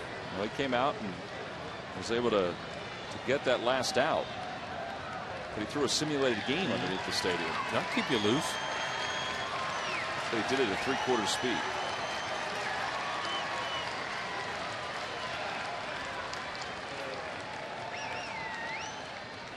Ryan slams it the other way. Diving grab by Mike Lowell. Whoa. What a play by the Red Sox third baseman. The former Gold Glover just robbed Ryan Howard of an RBI and an extra base hit. And that ends the bottom of the 3rd inning.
And it's right here at Citizens Bank Park. Help celebrate the 4th of July holiday that week on the 9th of July, that Thursday at Independence Blue Cross Fireworks Show after the ball game. You can order your tickets now by logging on to Phillies.com. Look at this play by Mike Lowell to finish off the bottom of the 3rd. This liner was past him, and he made the catch. Now that's all reaction right there. Good hands, anticipating the ball. I don't know how you have the reflexes to grab that ball. It was slicing away also, and it literally was behind him when he made the catch. Yeah, not only that, he doesn't hit a lot of balls right down the line or going toward that left field line. That's a solid at bat right there by Ryan Howard. It sure was. Julio Lugo leads things off, and he chops one right past DeMarlo Hell in the third base coach's box. And it's 1-1. Well, Chad Durbin has thrown 2 scoreless innings so far in relief of Antonio Bastardo. I mean, look at how hard that ball went into the glove. Right in the web. He was airborne. He was airborne, and he was reacting pretty quick. So Durbin falls behind 2-1. Line drive down the left field line. That's a base hit. Heading toward the corner. Ibanez is just going to pull it out of the corner, and Lugo is going to be at second base with his second hit of the night. It's his third double. And now the Red Sox can have Matsuzaka try to sacrifice him over to third base. So nobody out here in the top of the fourth. And of course, you heard Gary Matthews' voice joining us. Sarge, this ball was smoked pretty good. Well, it sure was. Right down the line. Pardon me, automatic double when it's going down the line, and he has good speed, Lugo. It's one of those plays you just want to get it and get it right back in. Well, here is Matsuzaka. The corners pinch in a little bit. And he does show bunt, takes a breaking ball for a strike. Well, it looks like he has that bat getting ready to bunt where he has that top hand. It's wrapped around. Well, he has it right in his fingers. That's the correct way to bunt the ball.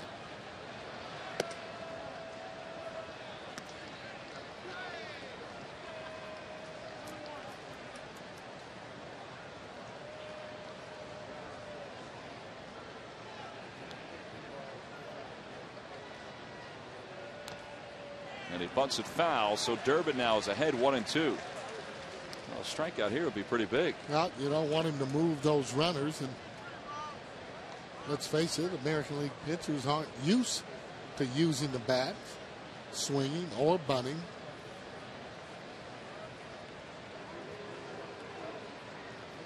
They call it off, and it's hit towards second. Utley's throwing to third, and they've got Lugo. What a play by Chase Utley. That's a great decision. They were playing in just enough for him to get to that ball and get the throw over. Well, those are the type of plays, again, that you're realizing that ball is hit hard. You have time to get even a fast runner like Lugo. Daisuke using that slug bunt. We've seen that before. You see that ball hit on the hand. Did not hesitate as he throws the ball right on the line. Plenty of time. That play there, again, he's thinking about going there all the way. Didn't even hesitate when the ball was hit there. One away now for Dustin Pedroia, who is 0 for 2. He's popped out and grounded out. He was the first batter that Chad Durbin faced in the second inning. Phillies scored a run in their half of the third. They're trying to keep the Red Sox at 5 runs. And that one's in the air to left center field. Victorino's back. He's got plenty of room. 2 away. And Matsuzaka goes back to first base.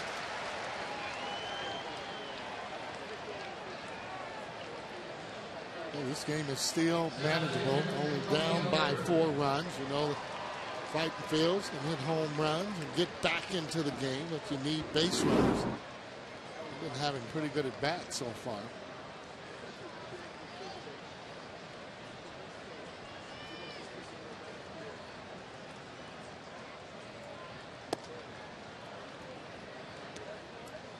Ellsbury's 0 for 1. He walked back in the first. And he flied out to Jason Worth in right field. And it's 2-0 now to him. Antonio Bastardos began the game. Pitched just an inning. 5 runs, 4 earned, 3 hits, 3 walks, and a strikeout.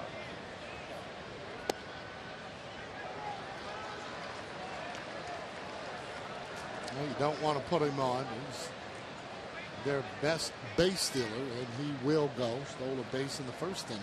Oh, I'm sorry. We do have a runner on, so he won't be staying. Unless Matsuzaka's got those closet wheels. Well, he doesn't have closet wheels, that's for sure. You don't think so?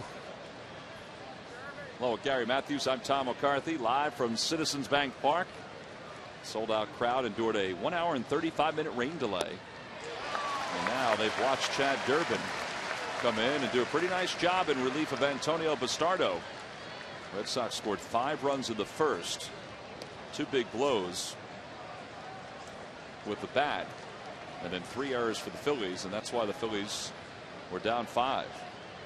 Matsuzaka's going to be off. He's not being held on with the count 3-2. There he goes. And the pitch in the dirt, ball 4. And that's the second walk issued by Durbin.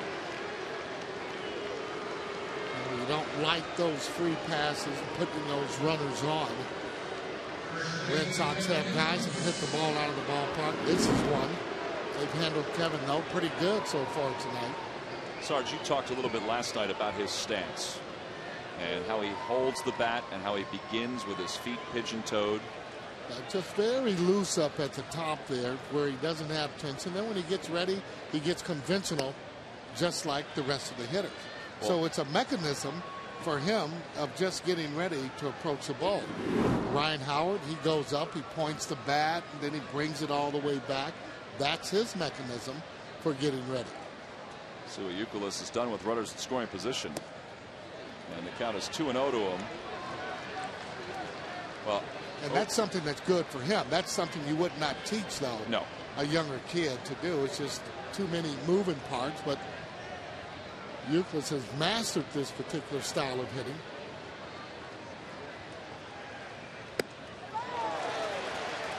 Well, over the course of time, baseball time, I mean, at least since I've been watching games, I've seen different guys, as you see the swing here. See, there it is. Now, see, he gets right back down. He gets his bat back. A little bit late on that fastball, and the fastball out of the zone. 2-2. Willie Stargell used to have a lot of movement in his bat. Joe Morgan used to pump that elbow. Joe did that quite a bit, and all of those too are mechanisms just to get ready in order to hit the ball. I had a little bit of a little wiggle every now and then. That wasn't a wiggle, Sarge. That was a twist. Got him. Foul tipped it right into the glove of Ruiz. Good pitching by Chad Durbin. 3 scoreless innings for the Phillies bullpen. And how about Chase Utley's defense? He nailed Lugo. That's a big.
McDonald's McCafe coffees. Try hot or cold ice mochas, lattes, and cappuccinos. McDonald's, I'm loving it. By Southwest Airlines. Southwest Airlines is ready when you are. Go to southwest.com. Grab your bag. It's on. And by Thomas Jefferson University Hospitals. Call 1-800-JEF-NOW. Well, sold-out crowd here at Citizens Bank Park, and the concourse was bustling earlier with an hour and 35-minute rain delay, and it's still pretty crowded down there. All along Ashburn Alley as well, and folks are moving along, going left to right, and Phillies are hoping that they can go around the bases a little bit here. They're down by 4. Well, it starts with base runners. Again, being able to pop one. Raul Ibanez facing Daisuke Matsuzaka here in the bottom of the 4th inning. He's 0 for 1. He struck out his only time up. Matsuzaka played in Japan for the Seibu Lions from 1999 to 2006. And you have to wait at least 10 years if you're playing in Japan before you are a free agent. As Ibanez pops it up foul behind home plate. Veritek gives it a look, and it goes back into the seats. So he played a little bit in their farm system too. But that's what, you know, as a Japanese player, you can come to the States, but if you commit to playing in the Japanese leagues, you have to play 10 years before you are given your freedom to become a free agent. Yeah, what that does is it keeps their league very strong, and it keeps a lot of their younger players right in their own neighborhood, so to speak. The difference in the Negro League, where they end up, check out DK's record, the Negro League, they took the younger players as opposed to the older players, and therefore the demise of the Negro League. Well, I would think that, you know, Major League Baseball in its search for talent, they respect the Japanese leagues and, you know, want to make sure that they keep that league fresh. You see that all-star ballot where Raul Ibanez is smack dab in the middle of it. But there's going to come a time where some of those young players, before they sign contracts with the Japanese leagues, you know, they may find their way over here to the United States at a younger age. Well, if you can go and you're able to get big money like #1 draft choices, I would think that you would. But, you know, I think that's a really great mechanism to play there 10 years, and then you can go and make money in the States. 2-2, smoked in the air, deep to right field. Forget about that one. Off the facing of the second deck, a long solo home run for Raul Ibanez. And the Phillies have continued to cut into this Red Sox lead. It's now 5-2 Boston. Well, not only is that his 22nd home run of the year, but it's a 13-game hitting streak, and man, can he hit some long ones. Well, again, looking at and sitting on that fastball, Daisuke trying to get it inside on him, and wasn't to be. And still nobody out, and Stella Daddio, it took some time. It took an hour and 35-minute rain delay, plus a couple more innings, but you've just won $100. Compliments of the McDonald's home run jackpot. Want to know the count to Jason Worth. And it's now 1 ball and 1 strike. Now here's the guy that we really need on track, Jason Worth, along with J-Ro, and getting on and start to contribute a little bit more offensively. Just make it a little bit easier for the attack.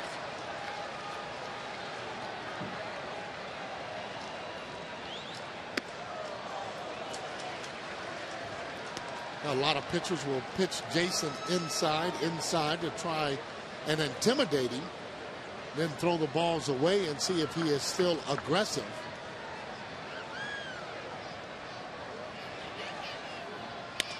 Well, he loops this one into left. He's going to have a base hit. Well, the Phillies certainly have had a chance against Matsuzaka with some base runners. And now with nobody out, they've got a runner on first and a runner already across the plate. How about this swing, Sarge? Well, look and see where the pitch is. He clears his hips on a high fastball, and what he does is he leaves that ball up there. Notice how he doesn't try and get down on top of it. He leaves it out there, and I mean, this ball is just hit a ton.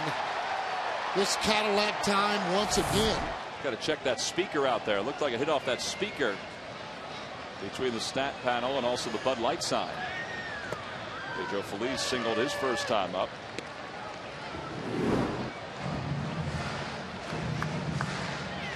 Pedro having a solid year, sitting there at 310, 31 RBIs. Raul soaking it all in the dugout. In the air to left field. Way back there. Gone! 2-run home run for Pedro Feliz. It's his first home run since April. And it's now a 5-4 ball game.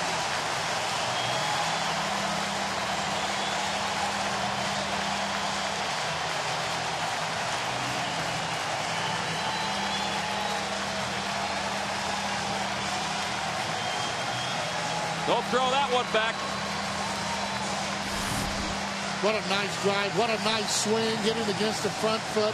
He knew it was gone when he hit it.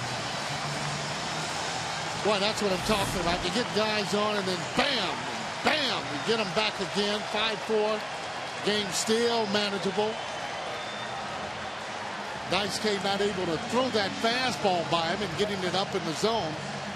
Fighting Phils are back to the task and letting the Red Sox know, if you want to slug, let's slug. Well, that's now 33 RBIs for Daisuke as Manny Del Carmen is up and loosening in the bullpen for Boston. We did not see him in last night's game. And they're going to try to get him up quickly because the Phillies have climbed right back within reach. They've now out-hit the Red Sox in this ball game with their 3 hits in this inning. Yeah, you don't know how much that affected Daisuke by that little long layoff and then coming back to try and throw. Usually pitchers don't come back after about 45 minutes. 2-0 the count to Ruiz. A couple of pitches up and in, and Daisuke looks like right now that he's fatigued. Clearly upset and giving up those runs. Probably thought he could come back, get a little easy victory, go those innings, and see you later.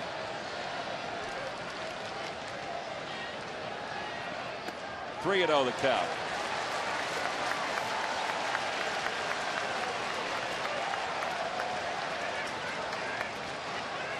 One of the reasons why Phils really feel that they're never out of a game just because of the caliber of hitters that they have on this team. And there's ball 4. So they got the tying run aboard. Still nobody out here in the 4th inning. And Terry Francona is going to watch Chris Coste be introduced as the pinch hitter to face Matsuzaka. Well, you got to give a lot of credit, though, to Durbin coming in and pitching the way that he did. Great job. Threw more than 50 pitches, which is his high water mark for the year. And there were 3 scoreless innings. He allowed just 1 hit. And Pedro Feliz's swing has brought the Phillies 1 run closer. Chris Coste takes one at the knees for strike 1. Coste hitting .253 with a couple home runs. Most of his hits have been extra base hits.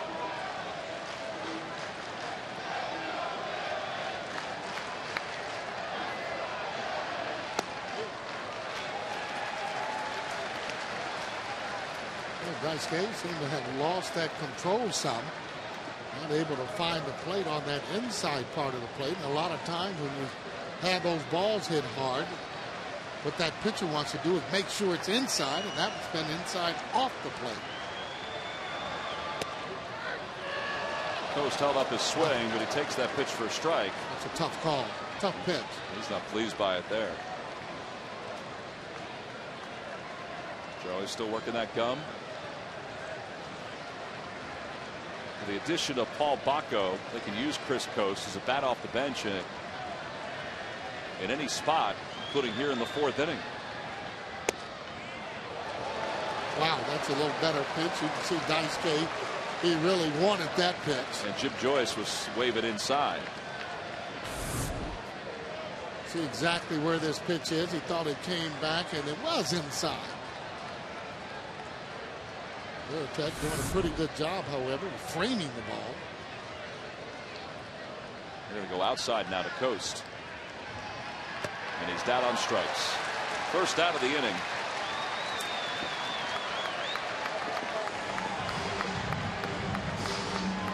Time now for our Firestone leaders. And the Phillies 20 come from behind victories, which leads the National League. Firestone, a tradition of innovation. Dodgers at 17, Brewers at 17, Padres at 16. Red Sox have done their fair share of come from behind, winning this season. Jimmy Rollins now the batter with 1 out. Boy, Jimmy's had some pretty good swings tonight. Got nothing to show for it, but he is really on Daisuke. Well, you make a good point, too, though. He's been hitting the ball solid, and that's what you want. You start hitting the ball solid, you'll get balls that will fall in. See, Jason, as he was battling, then got a pitch where he was able to go in and get that single, and he's been pitched very tough.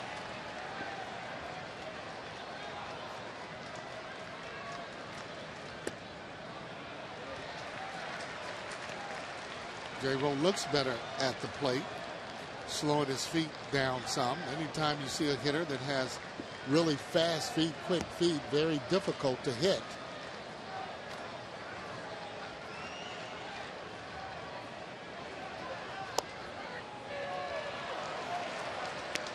Not to Jimmy's liking, but it was a strike, according to Jim Joyce. That's a tough pitch there on the outside part of the plate. Pretty good pitch. Pitcher's pitch.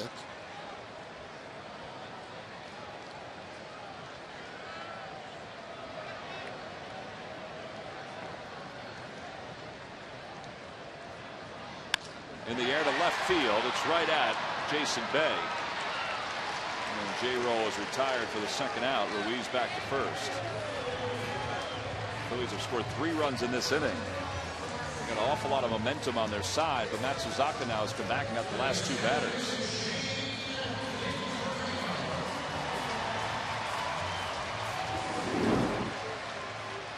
Well, Shane doubled and scored in the 3rd inning. He was also flat out to Youkilis at first.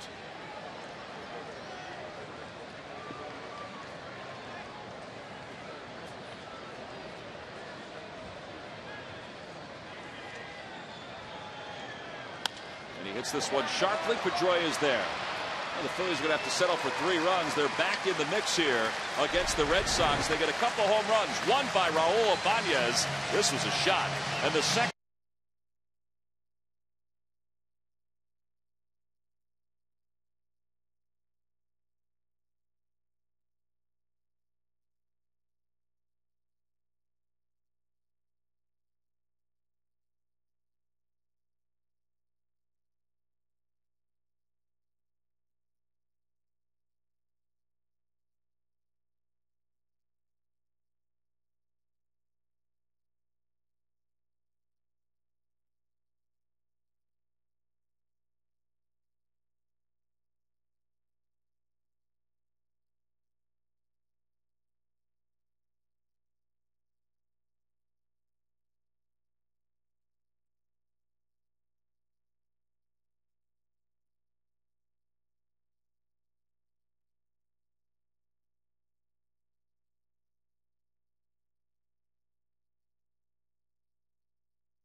Tomorrow, the primetime epic drama critics love, so will you. From producer Sam Ramey, MyPHL presents Legend of the Seeker, followed by Law & Order, SVU on MyPHL 17.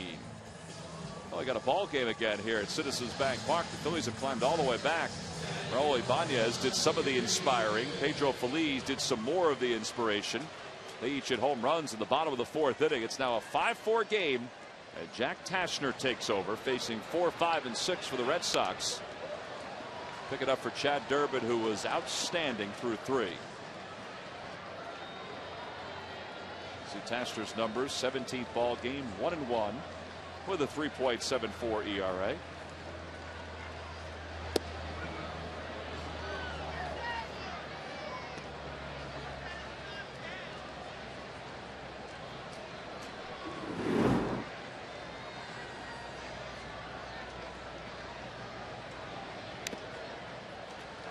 Chad Durbin came on Sargent, threw strikes, and did a real nice job. Now that's exactly what Jack Tashner's responsibility is here: throw strikes. Yep, throw strikes. Need a shutdown inning. That's after the Phillies have scored. Shut them down now. Try and keep the momentum right on your side.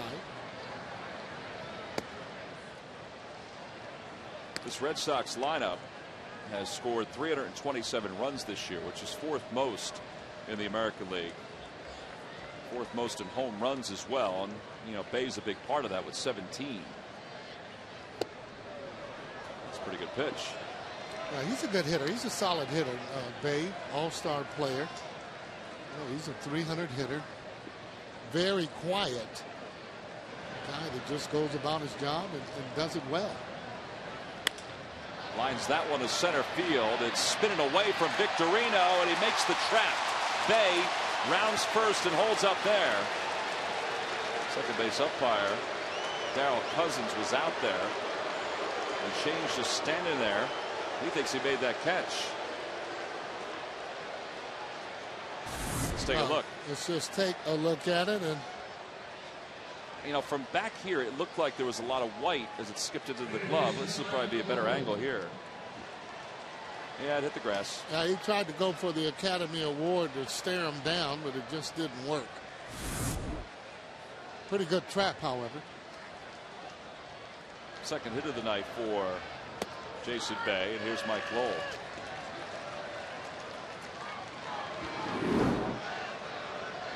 He doubled and scored in the first, popped out to Durbin his last time up. Castner looking for that double play ball.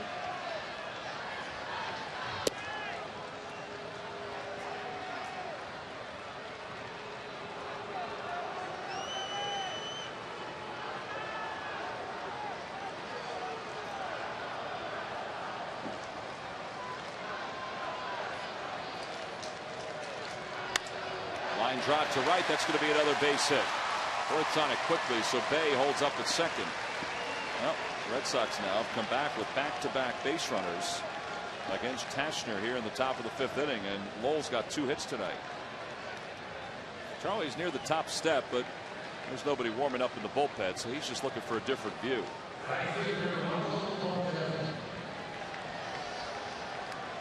And here's Rocco Baldelli, who's walked twice.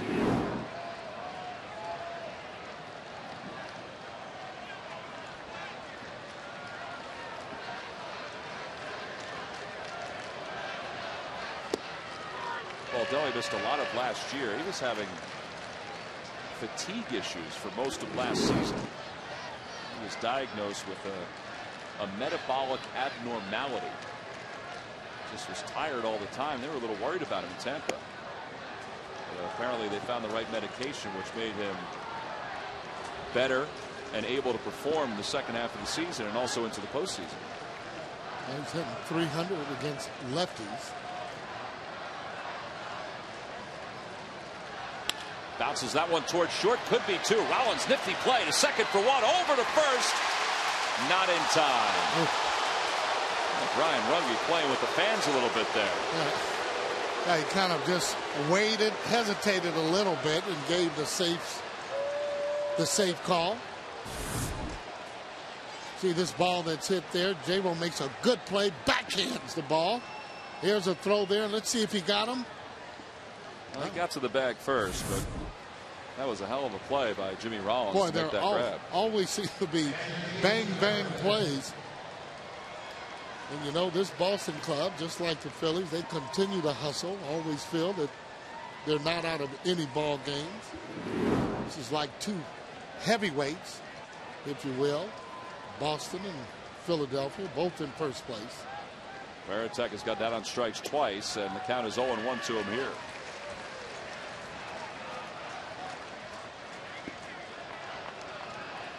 Five 5-4 Red Sox lead here at the top of the fifth inning.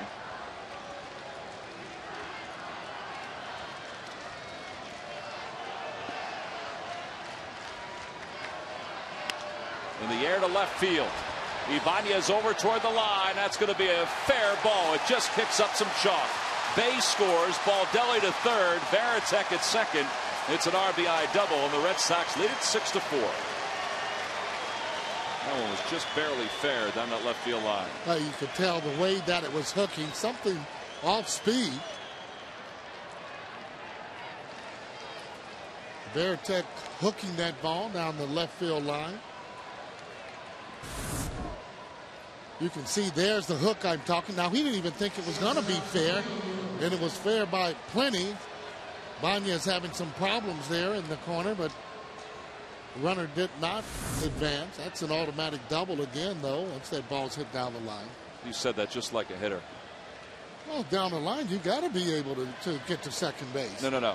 You said it was fair by plenty. Infield is in. The batter is Lugo. Now, if you were a pitcher, you would say, That was just on the line. Veritek hit that ball, and he acted as if it was going to go foul. Wasn't running right away. It wasn't like it kicked up chalk. It was on the right-hand side of it. That's why I said plenty. I'm with you. 1-1 the count to Lugo. A little damage control here now by Jack Tasker.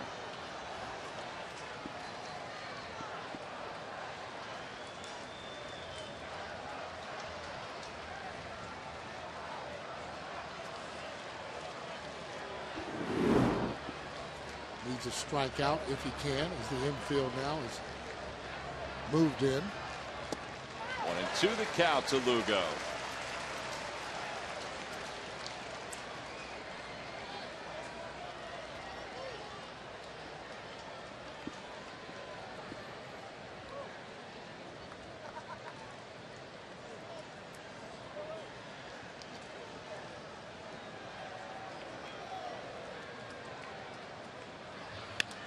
That'll be a foul ball down the left field line.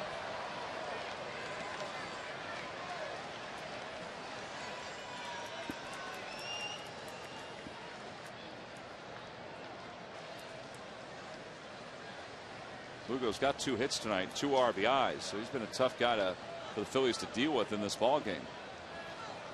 Well, for the most part, these guys have solid at-bats when they go up at the plate. Nice play by Carlos to keep that around the plate. And it's even things up at 2-2, and it's kept Baldelli at second.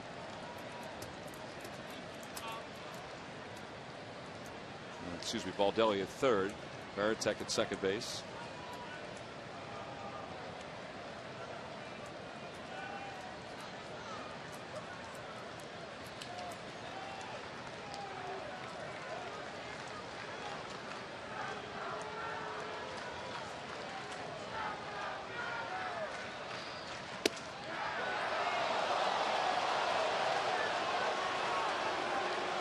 Pretty good pitch inside, though. Ball was a ball on the inside. Let's take a look at it.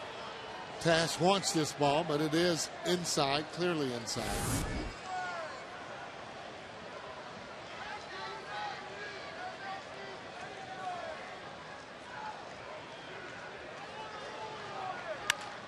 That's going to be a base hit to center field. A run's going to score. Veritek will stop at third.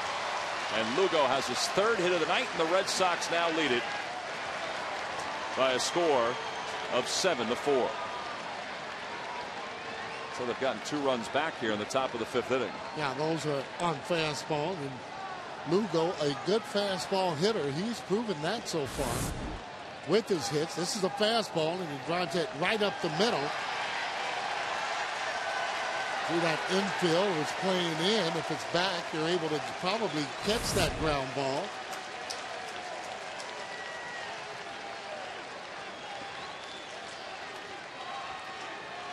Well, now Daisuke Matsuzaka is going to be called back from the on-deck circle. He's already down the stairs to the clubhouse. And David Ortiz is going to come up to pinch hit. The action for the Phillies fans, and they saw some of the Red Sox fans start to clap. Manny Del Carmen is in the bullpen for Boston. So Daisuke is not going to stick around long enough to be the pitcher of record on the winning side. And the Red Sox fans really like this guy. David Ortiz with 4 homers and 25 RBIs. Yeah, not his typical type of year.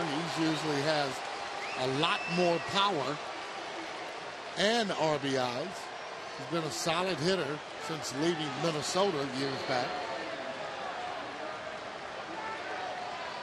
Red Sox 3 bats off the bench, big bats aside from the catcher, are left-handed. And Tasker delivers a strike. It's 0-1. Well, Ortiz does not run very well, so if you can get it on the ground, it's possible you can turn that double play. You can see what he's done as far as in production. Runs batted in since 204.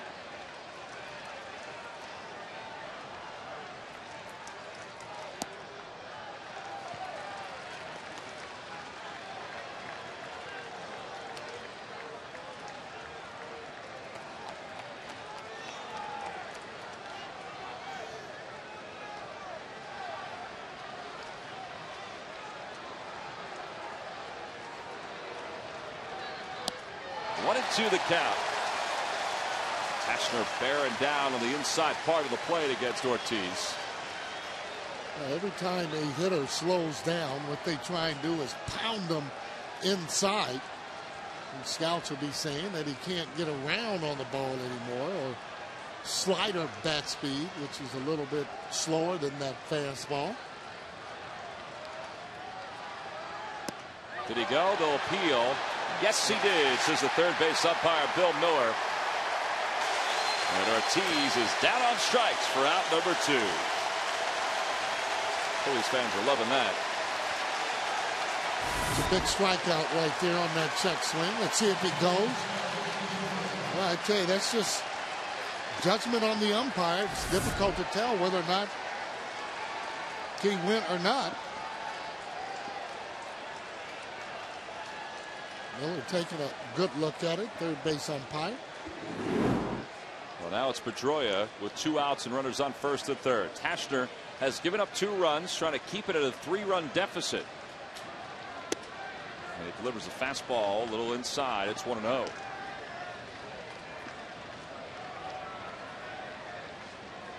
There's Varitek on third. Lugo over at first base. Pedroia 0 for 3.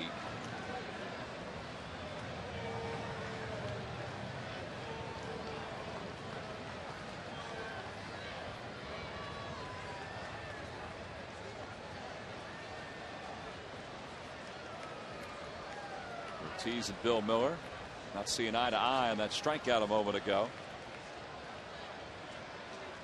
Back toward the middle. That's going to be a base hit. The first hit of the series for Pedroia. It produces a run as Varitek scores. And the Red Sox have gotten the 3 runs back that the Phillies scored in the bottom of the 4th inning. They've gotten them back here at the top of the 5th. And it's now 8-4 Boston.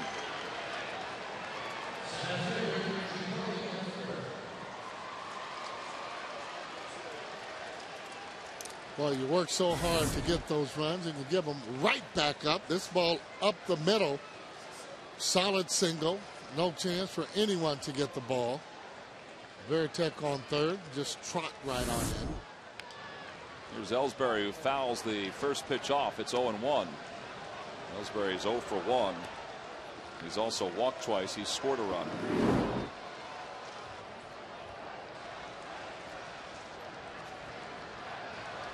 Who goes off second base. Pedroia around at first. Now the runner being held on.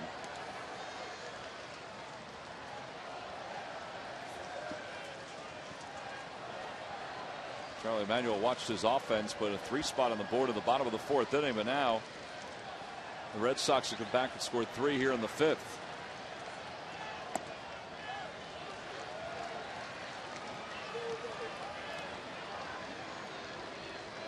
When you start looking at different ball clubs around the league, obviously Boston is right up there at the top. Put the Dodgers in that class. Haven't seen the Blue Jays as of late. These guys there, they give you good at bats, and I'm telling you, they give you 100% on those bases. They're thinking out there.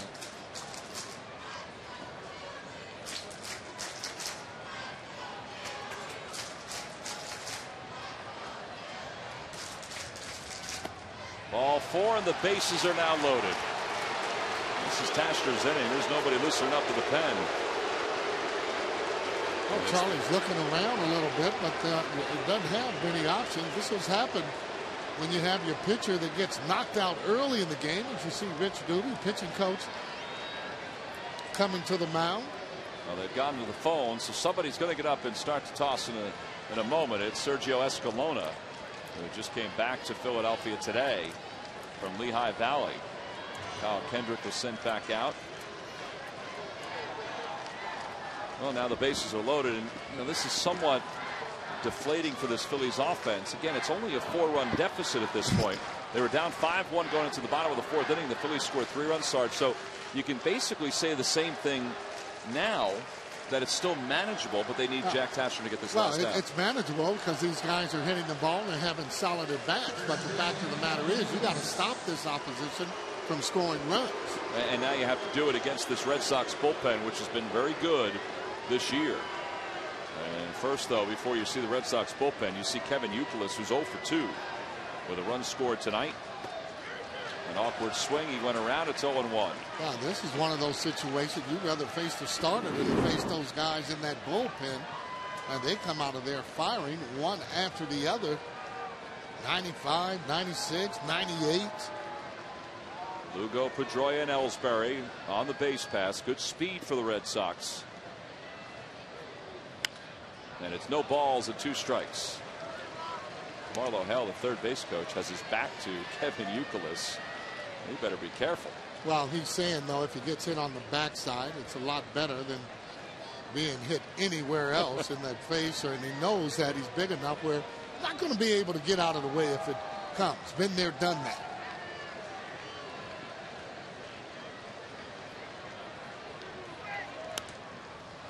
That's hit foul. I've known DeMarlo Hal for a long time. And he's a guy that is eventually going to be a big league manager. And I can also agree with what you're saying, that he's thinking, I got a little more padding on my backside. That's okay. I mean, those balls hit so hard that you literally do not have time to get out of the way. 1-2 the count.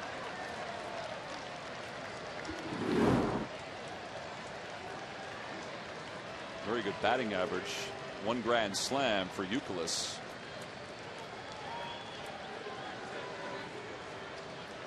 Well, you know, you can get them out when you do. You know that you've been in a war as a hitter. That's what you want.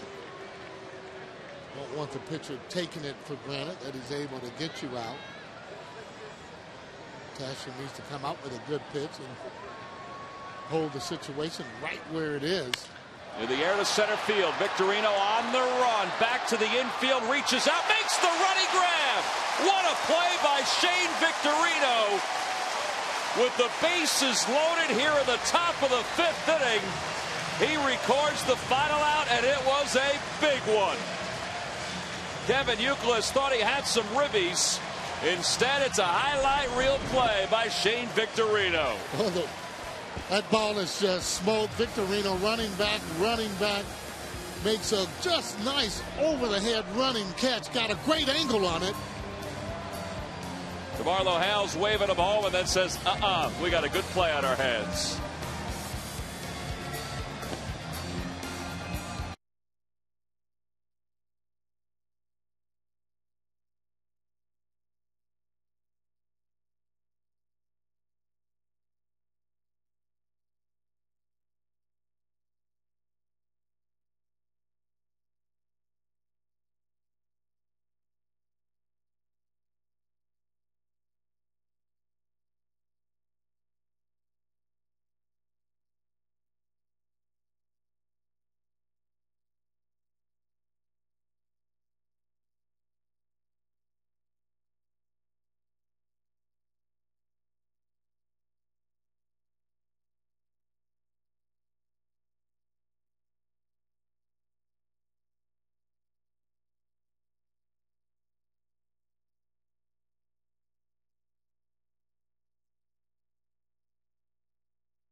The Grand Slam 4-pack. You can customize your own 4-pack. Get tickets to the Mets games, the Friday fireworks, or the Brad Lidge bobblehead, and then add 3 more of your choosing. That's a customized 4-pack.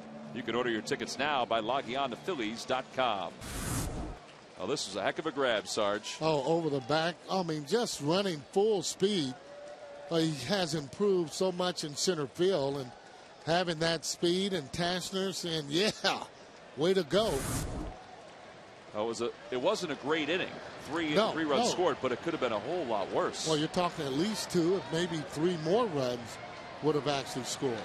Matty Del Carmen is the new pitcher for the Red Sox here at the bottom of the 5th inning, facing Chase Utley.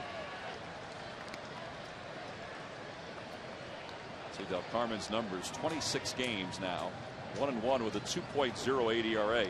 This Red Sox bullpen is tops in the American League. Their team ERA 2.83.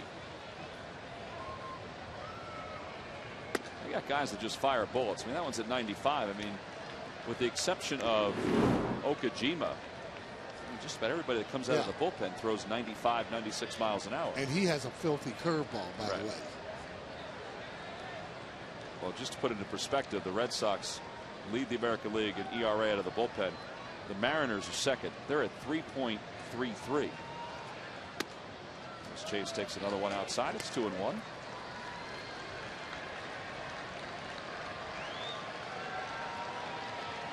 Well, you know, as a hitter, you just got to get ready for that 95 plus. He showed also a pretty good changeup. That's what he threw to Chase for the first strike.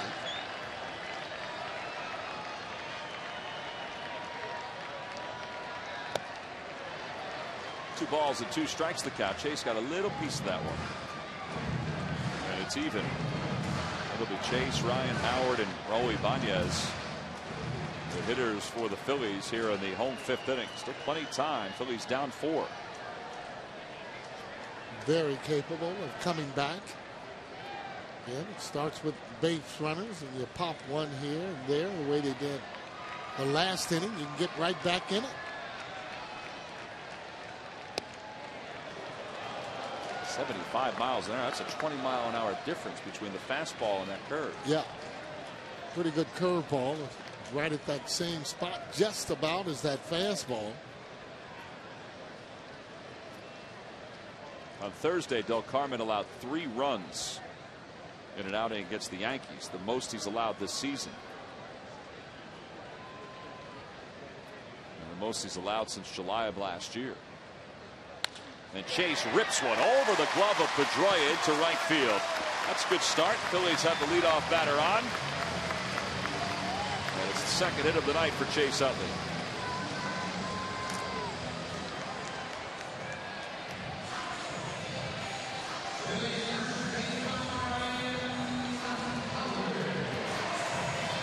One away now for Ryan Howard. Ryan is 1 for 2. He singled his first time up, lined out on an unbelievable play by Mike Lowell at third base back in the 3rd inning.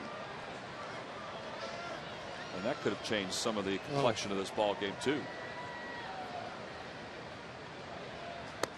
Lays off a high fastball, 1-0. No, that ball would have been clearly down the line. RBI, he would have been on second base.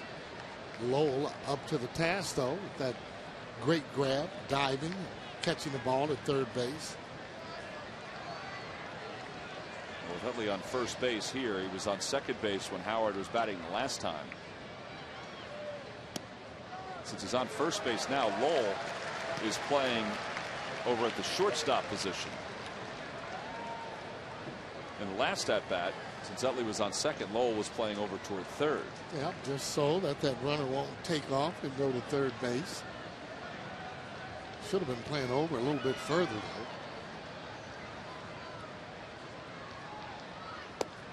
though. Off speed pitch with count 2-0. And it's 2-1. Well, 2-0. You think you're going to get a fastball? Ryan Howard out in front of that. Again, a hitter, if he's looking hard, you want to stay off of soft. You should be able to tell the difference in the major leagues between hard and soft. Back toward the middle, and that's going to be a base hit for Ryan Howard. Utley around second, heading to third. He's going to get there, and Ryan has his second base hit of the night. Well, the Phillies offense still rolling along. That is their 9th hit of the game. And they've got runners on first and third with Raul Ibanez due up. Even though that ball got in on Howard a little bit, shows you how strong he is. Even with the shift, able to get that ball up the middle. Give credit to Utley. He keeps on going around. Now take a look at this in the 4th inning. See you later, Cadillac time. He goes out to facing in that 2nd deck. Boy, it doesn't take long for him to get out, too. 22 home runs for Ibanez. And Raul last year hit 23 with the Mariners. The year before hit 21.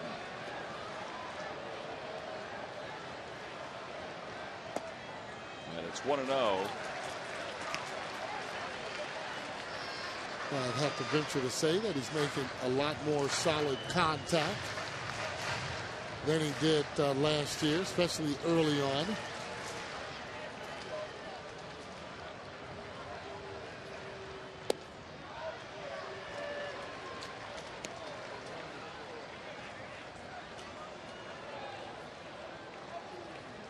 Chase Utley's on third base. Ryan Howard's on first.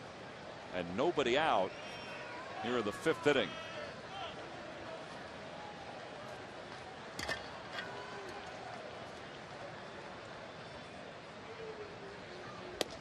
Well, that is a nasty curveball. Yeah, that ball breaking hard and in. Ibanez thought that maybe he had it time. No, he was looking in there. Boston pitchers, they do pitch the hitters inside, have pretty good breaking balls, but more importantly, they got some serious heat.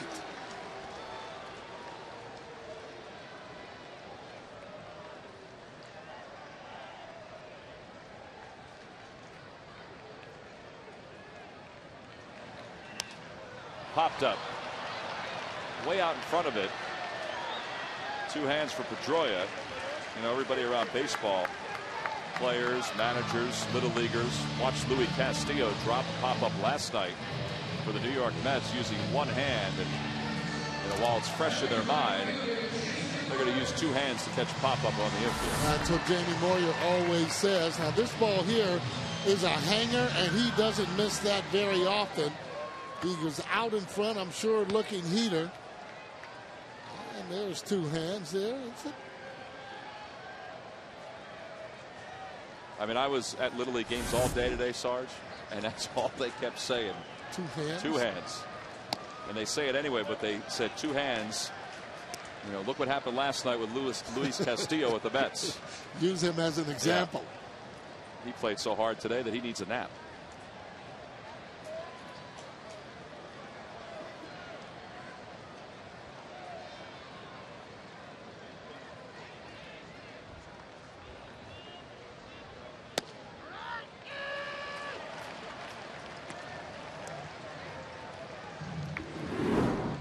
Tough pitch for a hitter. Outside, it's not the pitch that he wants. He'd like something preferably middle in. Some kind of way you want to be able to get this run in. That was a pretty good pitch. Fastball on the outside part of the plate. Looks like he wants to come inside this time. Line drive. He's going to get the run in. An RBI single for Jason Worth as Utley scores. Up to second goes Howard. 10 base hits now for the Phillies. And again, they're back within 3. Second hit of the night for Jason. Good sign that he's pulling the ball that hard. Yeah, and getting good pitches to hit. Staying off of his heels. Oh, just short and quick to the ball. Almost just not even striding. As he drives that ball into left field. Solid single. Well, here's Pedro. He blasted a 2-run home run his last time up. And he pokes that one foul. It's 0-1. Yeah, not a very good swing there as he went deep last time. 2 for 2. Keep that backside straight up. Don't squat when you hit. Go right into the ball. And Pedro's been doing a good job this year of doing just that. Broke his bat. A spinner up the first base line. Got to run that one out because it's spinning. And it's picked up in foul territory. You just never know. Ball right up the end of the bat. Shatter the bat. I mean, think about it, Sarge. That ball's rolling up the first base line. He's got a lot of movement. Pieces the batter up the third base line. Youkilis paused for a moment. Well, he was letting that ball roll just because Pedro wasn't running. But yeah, you've seen balls that have come back before.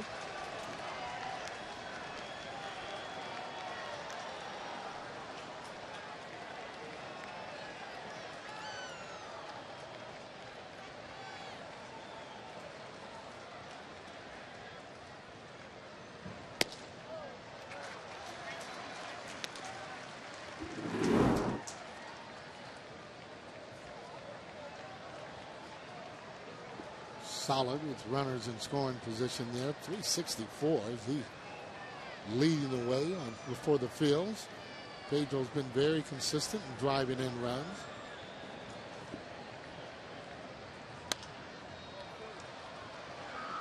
And he has basically been in the number 7 spot in the order. He's been at number 6 1 or 2 times, but Charlie hasn't deviated. He's kept him in the 7 hole the entire year. You know, and getting good production, because you do need production at that end of the lineup, and Pedro has given the Fighting Phils that.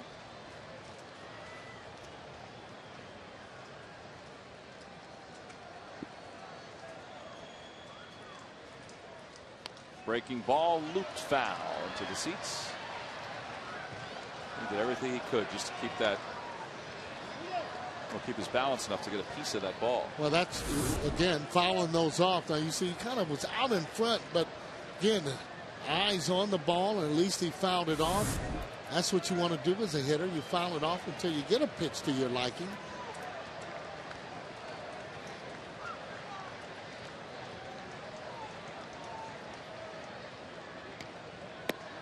Well, that was Del Carmen's pitch right there.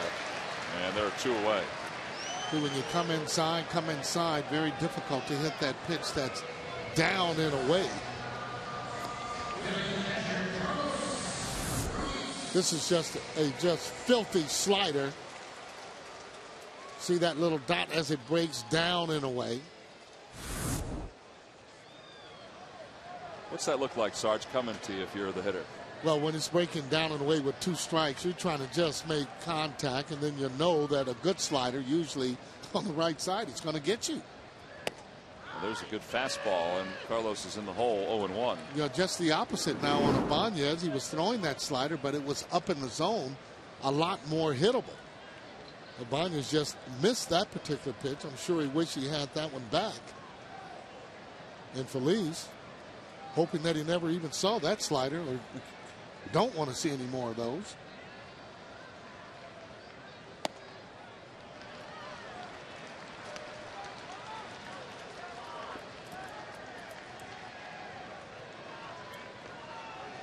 Carlos popped out to Pedroia his first time up, walked his last time up. Greg Dobbs waiting on deck.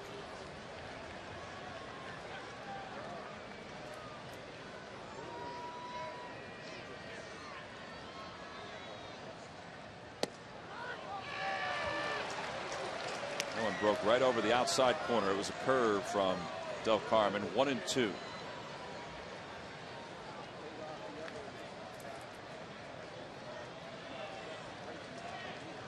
Howard's on second base. Worth with an RBI singles on first. He's trying to come from behind again.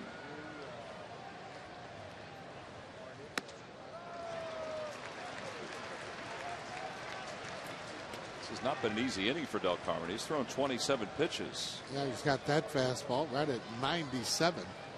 So it looks like he's starting to loosen up a little bit with a pretty good slider or curveball that he throws, and also a changeup. Rocco Baldelli trying to catch himself out there in right field. Time is called.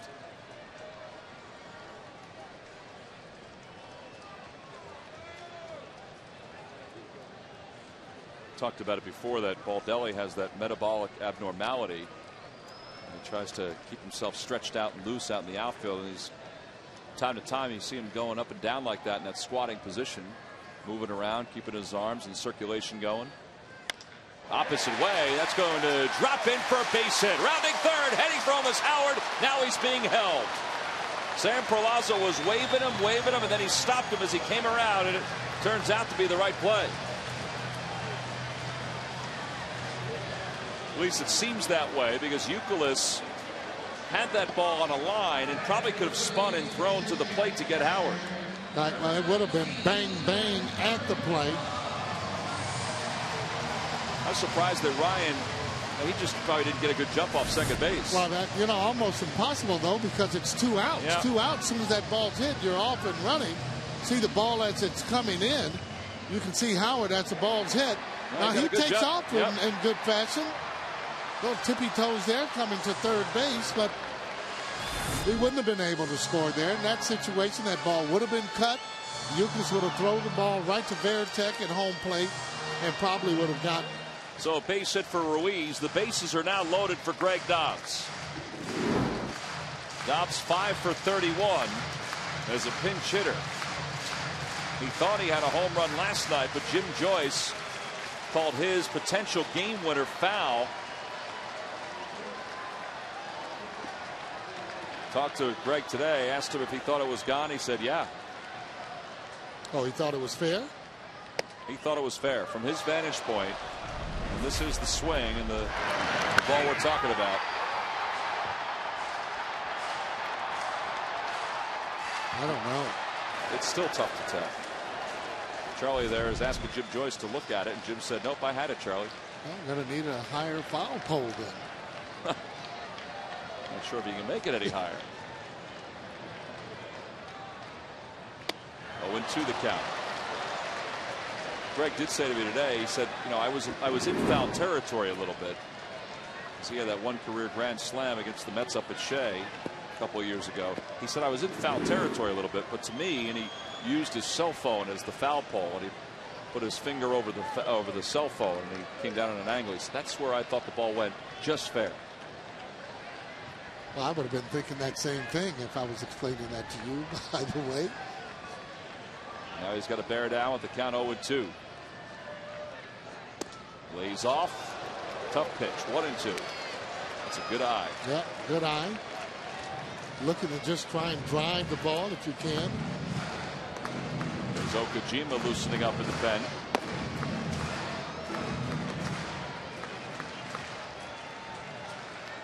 One and two the count to Dobbs.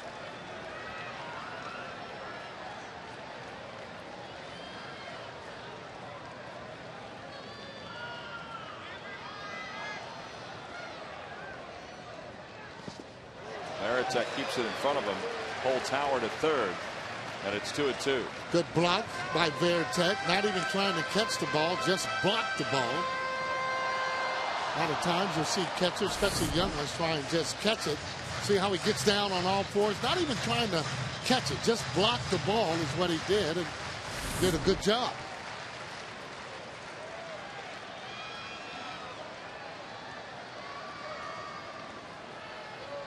So it's even 2-2.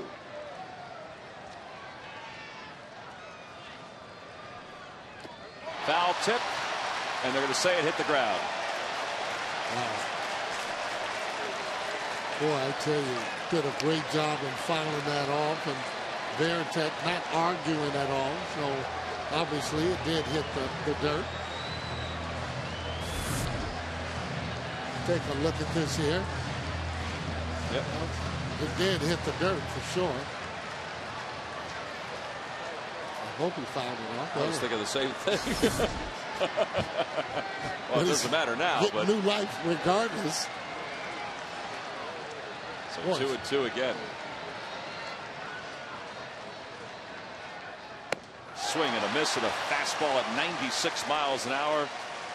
And Dobbs is down on strikes with the bases loaded here in the fifth inning. Del Carmen gives up a run. Phils are one run closer, but they trail it by 3.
by Independence Blue Cross. We're here for you every step of the way. Top of the 6th inning. A whole lot of offense tonight. A rain delay of 1 hour and 35 minutes. Red Sox lead at 8-5. 8 runs on 9 hits for Boston. Phillies with 5 runs on 11 hits. And Sergio Escalona in the ball game. He's the new pitcher, just recalled from AAA Lehigh Valley. Those are his numbers overall between AA and AAA. 20 games, no wins, a loss. 3.16 ERA, 11 saves. And he came back up today after Kyle Kendrick was sent back down to the Iron Pigs. And just as we said in the 5th inning, he needs to keep the Red Sox now at 8 runs. Well, no free passes, meaning walks. Try and keep that ball down if you can.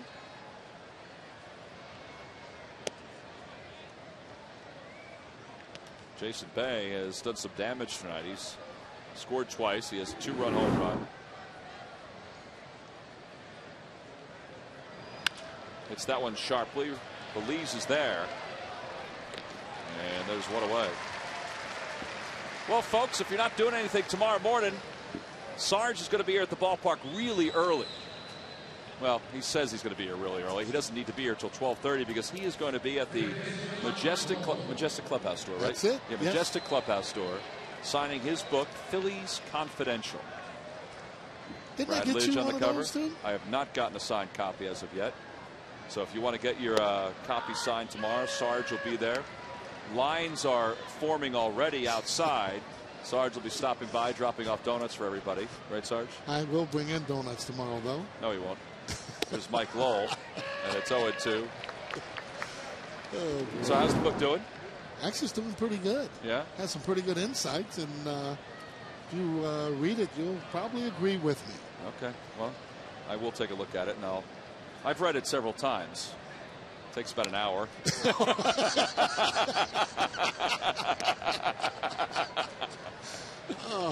I don't mean that because Scott Lauber, who wrote the book with you, will Scott be signing tomorrow too, or just you? You know, I think Scott might be working tomorrow, but he will be here. You never told him. 0-2 pitch to Lowell, hit sharply back through the middle. That's his 3rd hit of the night. And he's aboard with 1 away. So you'll be signing for an hour at the Majestic Clubhouse store at 12:30 tomorrow, beginning at 12:30 tomorrow. Which means that you will not be in tomorrow's Open or on Behind the Pinstripes, I would assume. Because you'll be doing extra work there. Wow. 12:30 to 1:30. And you know what? Let me correct myself. You will not be at the Majestic Clubhouse store. You'll be at the newsstand on the main concourse. Oh, they told me Majestic. Behind section 111. Well, they must have moved it.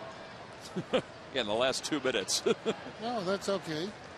Well, I'll be there. Though. All right, so behind the newsstand, it's a good thing we did this segment because Sarge would have been in the Majestic Clubhouse store tomorrow. Behind the at the newsstand, behind section 111 here at the ballpark. Because the lines were so heavy tonight, that's why they shifted it out. Oh, cut it out for the newsstand. You're going to start getting those letters again. keep picking on me like that. Here's Baldelli, who takes the 3rd pitch out of the zone. It's 3 balls and no strikes. 1 out here at the top of the 6th inning.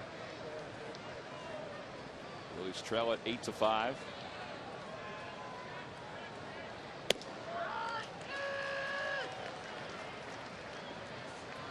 Baldelli has scored twice. He's walked twice.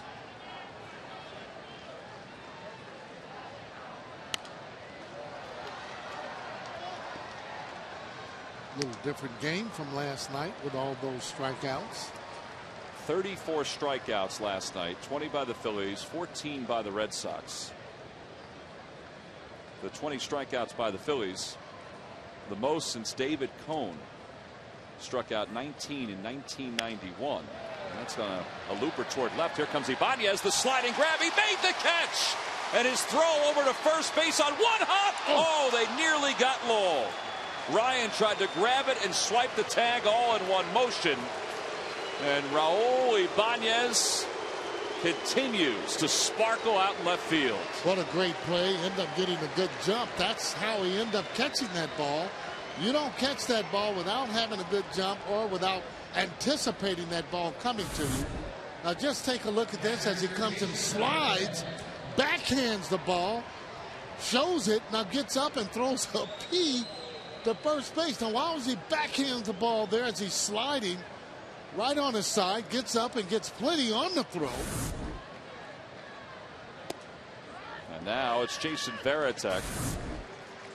Here's another look at it. As he comes into your pitcher sliding, picked it clean too. I think everybody was surprised in the infield that he was going right to. Oh, the ball hit Lowell's arm. I didn't realize that. But still, if it hadn't hit Lowell's arm, then Ibanez would have had the double play. It looked like he would have had the double play, which would have been a great one from left field. Yeah, he has played like he is an all-star this year. And Varitek is down swinging for the third time tonight. So Escalona allows a base runner, but then strands that base runner thanks to Raul Ibanez.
Dealer for great leases and low financing.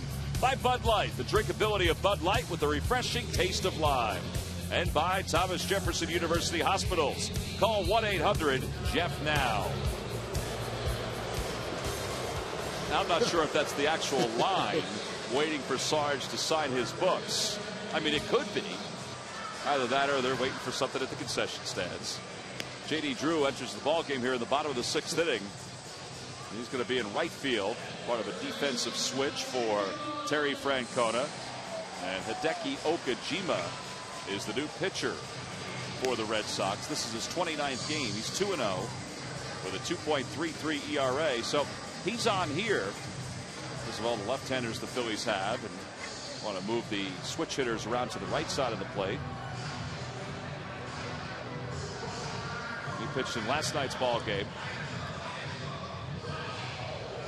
On the Toyota Major League scoreboard, the Angels are beating up on the Padres 8-1. Torrey Hunter has hit 3 home runs. Hunter has 5 home runs and 11 RBIs against the National League this year. Jimmy Rollins 0 for 3. He's hit the ball hard twice tonight.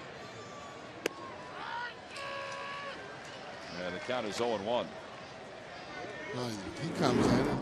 It's got to seem like he's throwing underhand compared to some of those other relievers in the pen that they have.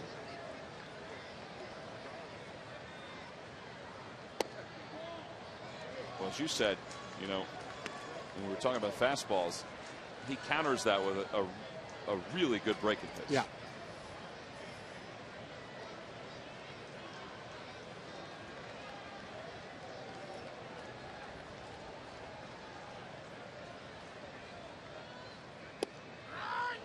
I mean, that motion and the fact that he throws a curve at 75 like that, it's got to be difficult to pick up. Well, what it does, it freezes you a little when you see the ball up.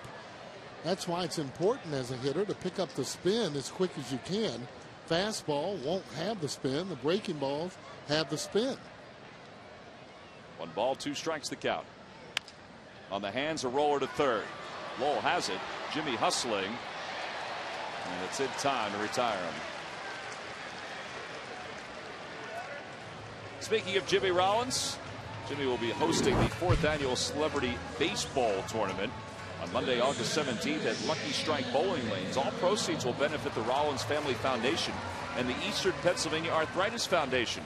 It's your chance to compete against some of your favorite Phillies players in bowling. Only a few lanes still remain. For information, visit jimmyrollins.com. 1 away here in the bottom of the 6th inning. You going to be bowling that day? Have you seen me bowl? I have. I heard you bowl to 137. I saw some footage of it. Oh, you did? Yeah. Oh, that's right. We did have little footage of that. Here's Shane Victorino takes one for a strike. It's 0-1. I will be at that event, so you and I can bowl against each other. Well, I will be out there. I participate in a lot of the different functions that the players have.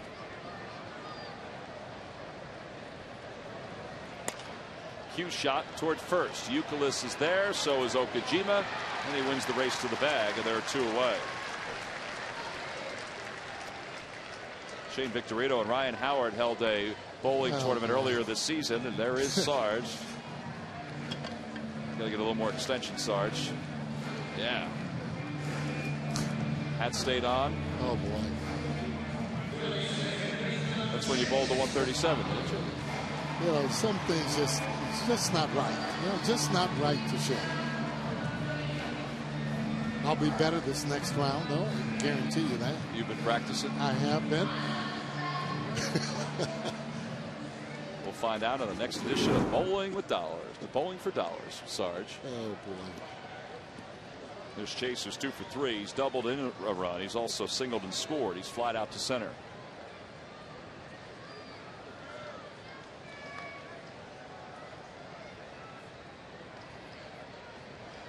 And Chase off the end of the bat to left. Bay is there, and it's a 1-2-3 inning for Hideki Okajima. Well, Sarge will take us to break. Wheels will return in the top of the 7th inning. I would imagine this was a split.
We've seen an awful lot in this ball game so far. An hour and 35-minute rain delay, some pretty good plays, and then some flawed plays as well. Phillies committed 3 errors in the first inning, but they've also made some pretty amazing defensive plays in this game. And Sergio Escalona goes back to work and trying to solve Julio Lugo, who has 3 hits and 3 RBIs in tonight's game. Double home, or excuse me, single home 2 runs in his first time up, single home run in the 5th inning. And the count 1 ball and 1 strike. He's done all his damage on 3 different pitchers too. Yeah, the first time against Antonio Bastardo, who started this game. Second time a double against Chad Durbin, who was outstanding tonight. And he hits this one in the air to left. He pulls it down toward the corner, and that's going to be in for another base hit. Ibanez plays it off the wall, and his only play is to get it into the cutoff man. And he'll hold Lugo for 2, and that's his 4th hit of the night. Yeah, he's been a whipping boy up in Boston this year. He's really struggled in a lot of ways, but he's having a big game for him tonight. 4 different pitchers, 4 different hits, or 4 hits off 4 different pitchers. Well, now he's in scoring position, and here's J.D. Drew, came on as part of a double switch. Time now for a Verizon Wireless game summary. He said at the beginning, thought it probably wouldn't be like last night's game, but this was really goofy. 22 hits, 13 runs. Home runs by Jason Bay, Raul Ibanez. Another home run in the game by Pedro Feliz, and there's Lugo, 4 for 4 in scoring position.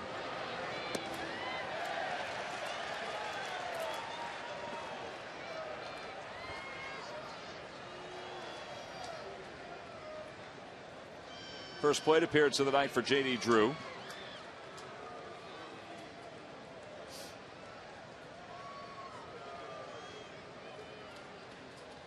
And it's 2 balls and no strikes.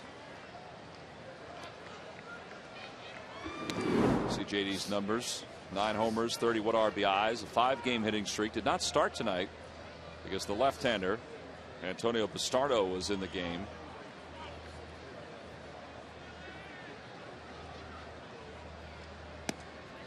And he's worked himself ahead, 3-0.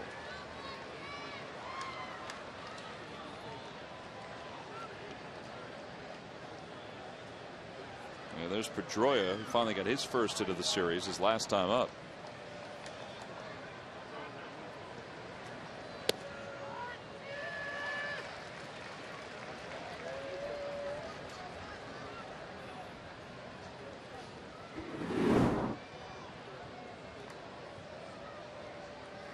He's always hit the Phillies well. Phillies made him the #1 selection some years ago, and he decided not to sign with them, and then went back into the draft a year later and was selected by the St. Louis Cardinals. And he kind of bounced around because he was very injury prone. Cardinals, Braves, Dodgers, now the Red Sox, and that ball hit him. And J.D. Drew is a base runner with puts runners on first and second. Speaking of Phillies' top draft picks, their top draft pick this year, Kelly Dugan, is going to be here in town, and will be on with us tomorrow. I understand that he is not only a very likable kid, but an outstanding athlete. Yeah, Marty Walliver, talking to Marty last night, was in charge of the Phillies draft, charge of the minor leagues and scouting, and really likes him a lot, Kelly Dugan. As you just said, Tom, a lot of good attributes, but more than anything, he thinks he's got a chance to be a big league player. Picked 75th overall. Phillies did not have a first-round selection this year because they had to give it off to the Seattle Mariners for Raul Ibanez. That worked out all right. Sure did. Runners on first and second. Here's Pedroia. And he takes one on the inside corner for a strike. It's 0-1. See, they don't bunt here because they have a left-handed hitter, Ellsbury, on deck, and they already have a 3-run lead. So Terry Francona electing to let Pedroia hit away.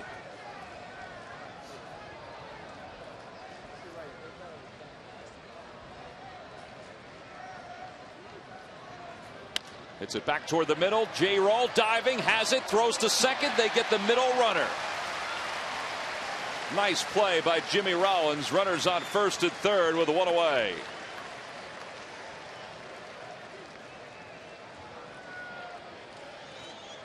Well, they've made 3 errors tonight, but they've also made some fantastic defensive plays. Sure have.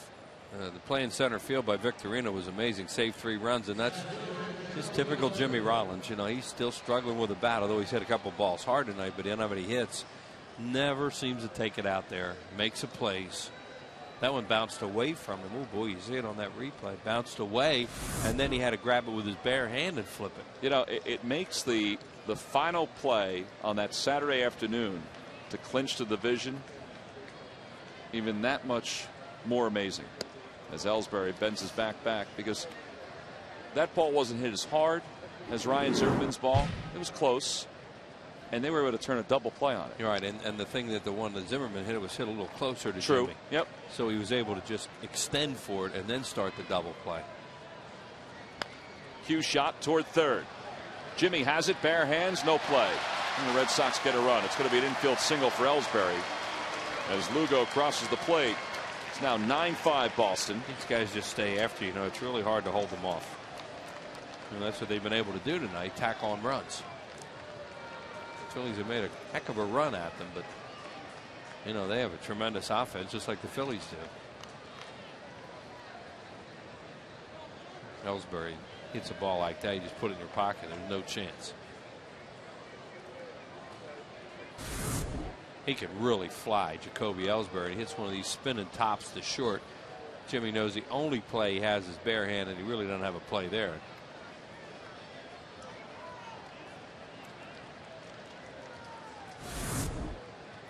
So Ellsbury's aboard, and after a quick trip to the mound, Rich Doobie goes back to the dugout. And here is that play last year that we're talking about. Brad Lidge on the mound, Ryan Zimmerman at the plate. See, he didn't have to go quite as far. That's true, yep. But what a double play that was. Start a month-long party, huh? That really was a good play, and that's what Brad Lidge talks about when he talks about, you know, being perfect. 41 for 41, some of the plays the Phillies made behind him. As Youkilis takes one low. Boy, Shane Victorino is still playing really shallow because he's thinking about trying to cut a run off at the plate. What a play he made on Youkilis with the bases loaded last time.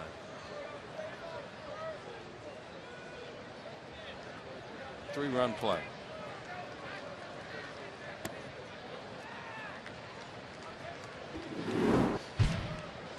That says F8 on there.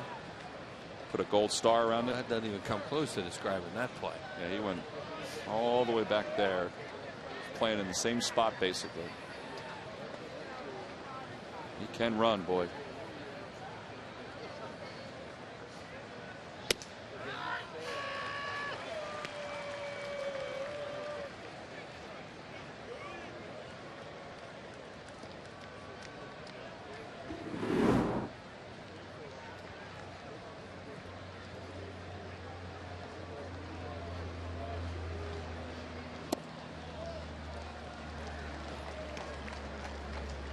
Escalona just has to hang in there, stay out there, because they're just really short out in that bullpen tonight. They're trying to get some of these guys to suck up innings and keep it close, and that's back to 4.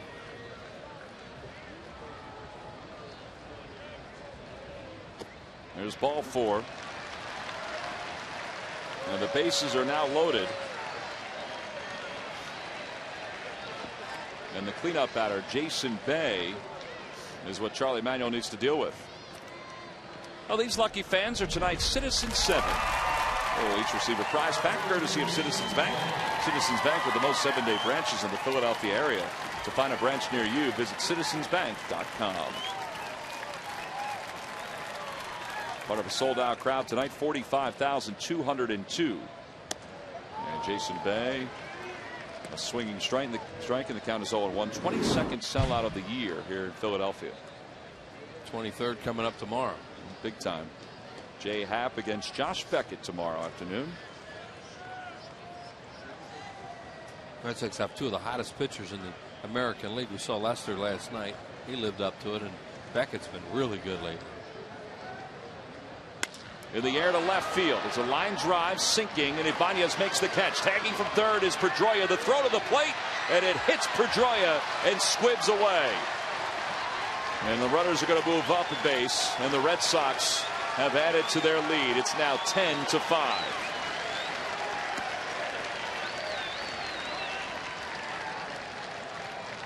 It's a sac fly for Jason Bay, his 3rd RBI. Jordy got a great break off third and scored on that. Had a chance, it looked like, and then, as Tom said, then the throw is going to hit Pedroia at the same time he arrives at the plate. There it hits him, so Ruiz has no chance to catch it. And there you see Pedroia tagging up. Ibanez makes a strong throw. Been a better thrower, too, we're led to believe. Well, the throw he made before when he made that diving or sliding grab. It was like if Ryan Howard just kept his foot on the bag, they'd have had him. Went for the tag and wound up knocking the tag, the ball out of his glove. There's Mike Lowell. He's ahead in the count, 1 ball and no strikes. Lowell has 3 hits tonight. 12 hits for the Red Sox, 11 for the Phils.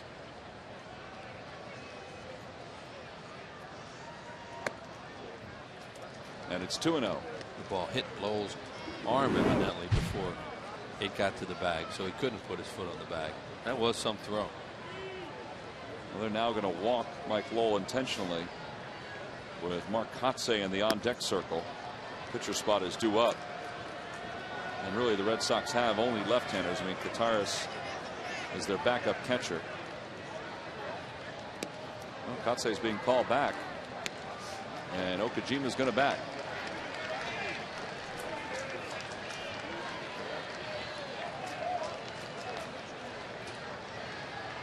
So Terry Francona either doesn't want to burn a pinch hitter, or Okajima is going to pitch. Well, he's got all lefties. Utley Howard Ibanez coming up in the 7th inning. I mean, Howard Ibanez Worth coming up, 2 lefties and then a right-handed hitter, and he has a 5-run lead. So you see why he's going to do this. He leaves him in the game. There's nobody up in the pen. First at bat of the year for Okajima. And he takes a strike, and it's 0-1.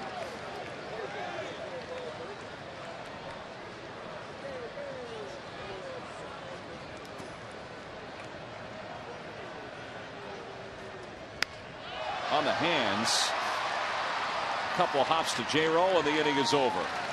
Ball is moving every which way, but Jimmy is able to stay with it. So the Red Sox get 2 as we go to the bottom of the 7th inning. It's Ryan Howard, Raul Ibanez, and Jason Worth for the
Ibanez and Jason Worth. That's 4, 5, and 6 for the Phillies as they have come back tonight down 5-0. They made it 5-4, but then the Red Sox put 3 runs on the board in the bottom or top of the 5th inning. Phillies added 1 more in the bottom of the 5th. Well, the Red Sox now in the 7th have added 2, and here in the bottom of the 7th inning they'll have to play from behind again. An hour and 35-minute rain delay has extended the length of this ball game. It's also created some havoc in the bullpen. Well, not only for the Phillies, but also for the Red Sox, although they got their starter, Daisuke Matsuzaka, through 4 innings. Antonio Bastardo lasted just 1 inning for the Phils. Well, and they could probably still use Ramirez and Papelbon tonight, too, so they think they're in good shape if they can get through this inning with Okajima. Guys, he gets through a lot of innings just fine.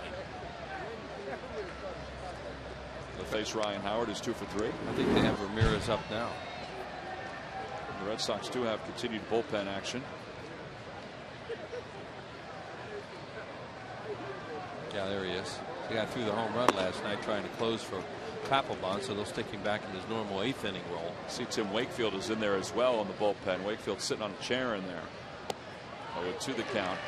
One of the luxuries of having a knuckleballer is that when you need somebody to pick up some innings, if you need it, you can use him.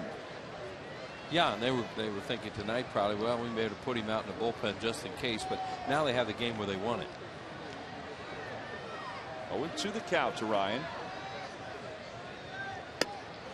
Lays off. 1-2. The Phillies want to disrupt that idea that they have it where they want it. There's Jonathan Papelbon.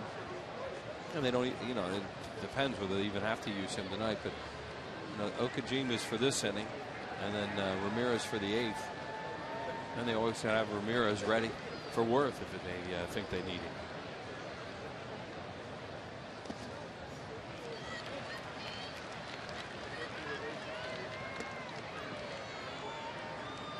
Phillies last night, we mentioned, struck out 20 times. The Red Sox struck out 14 times. Wills, I mentioned, was the most strikeouts since David Cohn struck out 19 in 1991 against the Phillies. Last day of the season. Last day of the season. Fan Appreciation Day, wasn't it? Fan Appreciation Day. And before the game, Jim Fregosi had this lineup. Now, we'd have to go and find it. And it was, well, it was a lot of guys were playing that been called up, and he said before the game, he says Cohn might strike out 20 today. I swear he said that. He was a prophet. He was close. 19. Yeah, that slider worked pretty good that day. Oh, he had everything. You know, I mean, that was in his prime then. Ryan down on strikes, and there's one away here in the 7th inning. Well, time now for the Dodge Stump the Fans Trivia Quiz answer.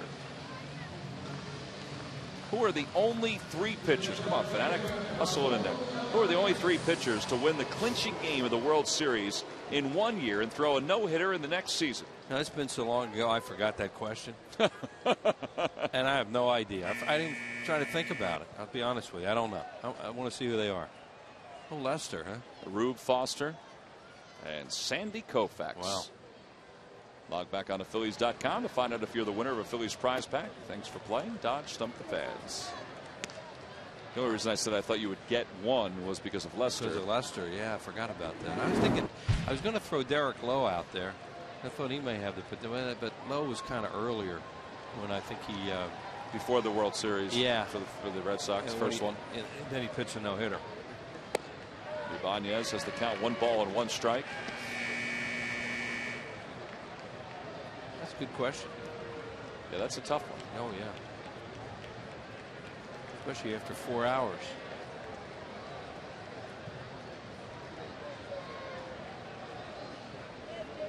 Rolls 1 for 3, homered back in the 4th inning. It was a shot. Oh, this guy really funky. I don't mean Bill Miller. Look at Jimmy. It looks like a ball. He's never going to throw it. He's so herky-jerky.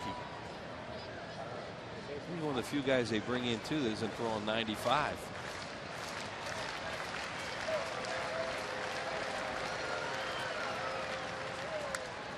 Well, you know, he arrived in Boston really the same time that they got Daisuke Matsuzaka, and he was so heralded, Daisuke was, that Okajima had a decent career over in Japan, but his numbers here in the States, this isn't usually the case. His numbers here in the States are better than they were in Japan. He got a look about him like nothing bothers him. It's one of those stone faces. Well, it wasn't until 1995 that the second Japanese player of all time came over to the States. You see what Okajima did in Japan. 3.36 ERA, 41 saves. I mean, his career ERA here in the States is under 3. Yeah, for a long time, Masanori Murakami, who pitched for the Giants, was the only Japanese player who played in the major leagues. Not the U.S. major leagues. Yeah, at 64 and 65. Ibanez in the air to left center field. On the run is Ellsbury into the gap.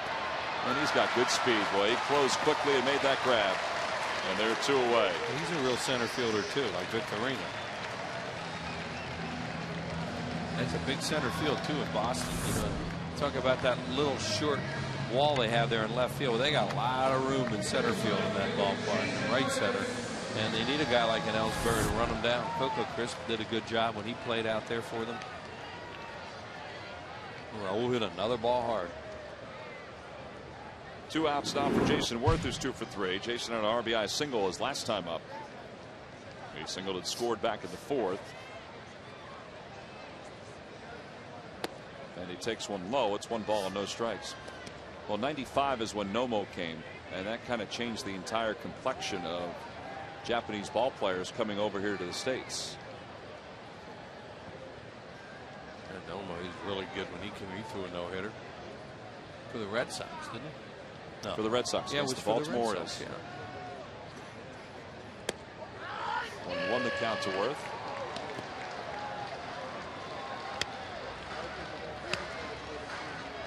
Who's that guy that pitched this year?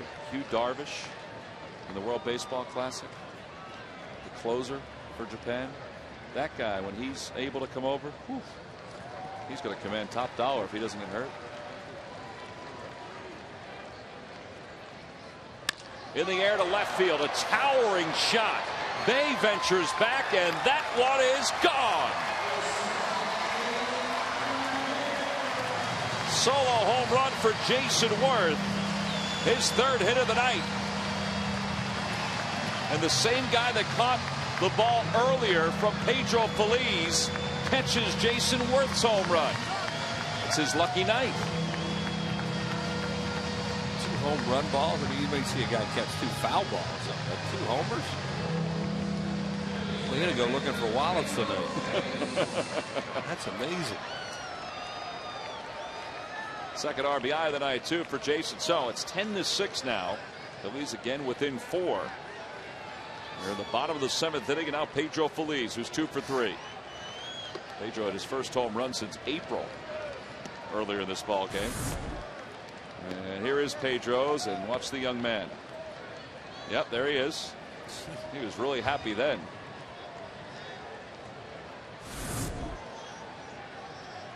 He celebrated a little bit more with the first one, didn't he? Well, that was a big one. It made it a 1-run game. Oh, hum the second one. I've done this before. And here's the second one by Jason Worth. Well, that was a scramble. Yeah. Came off the pile, bottom of the pile with a fumble. Now he's doing his dance.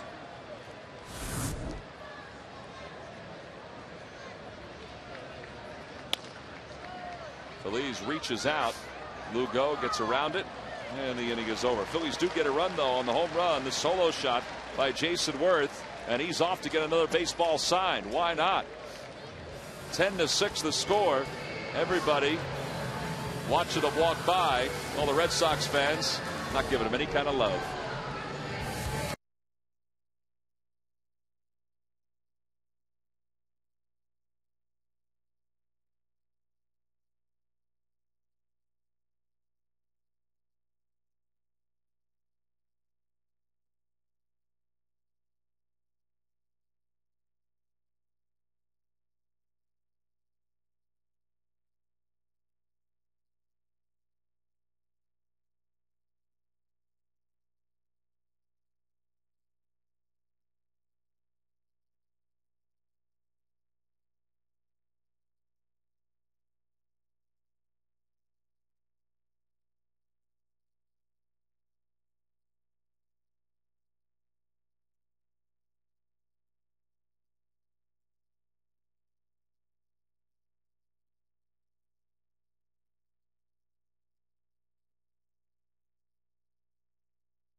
Baseball is brought to you by your Quality Plus Ford dealers.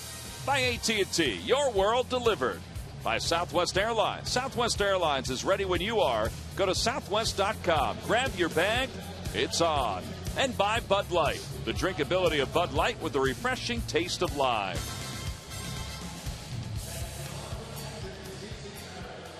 Top of the 8th inning. Red Sox lead at 10-6. Raul Ibanez manning his post out in left field. And in honor of Raul and the fact that he mans his post out in left field, our cameraman out there in left field, Greg Farnese, well, he went Raul on us. He is clean shaven out there. So now Raul's got to get everybody in that section out there to follow him and Greg. Here's Jason Varitek, who's 1 for 4. Greg's daddy Aldo was a longtime cameraman for the Phillies and used to do a tremendous job. Learned well, did Greg from daddy. Varitek is retired on the second pitch. Well, Greg, take it from me. From my experience, you need a lot of sunblock this time of the year if you're going to go with that kind of hairstyle. Whole lot of sunblock. One away here in the top of the 8th. Clay Condrey is the new pitcher for the Phillies. Sergio Escalona went 2 innings. He allowed 2 runs. And here's Julio Loco. He's 4 for 4 with 3 RBIs and 2 doubles in this game. He's been a big part of this game for the Red Sox. They had a tremendous offense here tonight, and been able to tack on the runs, and that's made it tough for the Phillies. They fell behind early, and they almost caught them.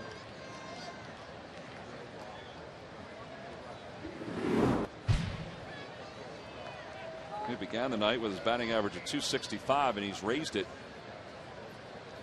nearly 35 points. Last year, the Angels came in here and swept the Phillies in a 3-game series, and I remember thinking, maybe you did too, that was the best team in the American League when you saw them, and they didn't get there. And now you watch these Red Sox and think, well, they got to be close to the best team in the American League, and if they're not, who is? It's amazing how things change as the season goes on. That's why you play that whole season and see how it shakes out, because watching the Angels when they were here last year, I agree with you on that. Everything. Yep, I agree with that. I mean, they could run, they had power, they had great pitching, they had a tremendous bullpen, and they lost to the Red Sox. You just didn't think that they would. I mean, it wouldn't be easy for them, but that anybody would beat them in the postseason. I thought they had a heck of a chance to represent the American League in the World Series. Well, the Phillies finally have Sal Lugo here in the 8th inning as Condrey gets him on strikes, 2 away. Wednesday, June 17th at 7:05. Of course, the Blue Jays are going to be here in town. And prior to the ball game, have a celebration honoring Jackie Robinson. Also a faith and family celebration. Enjoy the beautiful sounds of local church choirs performing prior to and throughout the game. The Phillies will also honor Jackie Robinson, as we mentioned. You can order your tickets now by logging on to Phillies.com. Plus, we will also name our local Jackie Robinson scholarship winner. And that winner will be honored before the ball game. There's J.D. Drew batting for the second time. He was hit by a pitch his first time up, and he pops it up foul, and it's 1-1.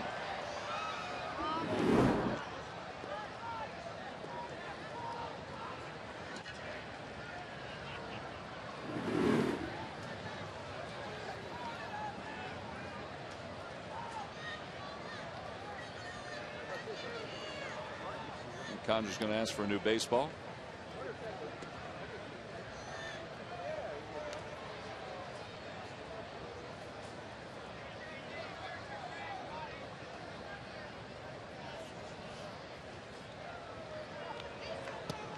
One ball and 2 strikes the count to Drew.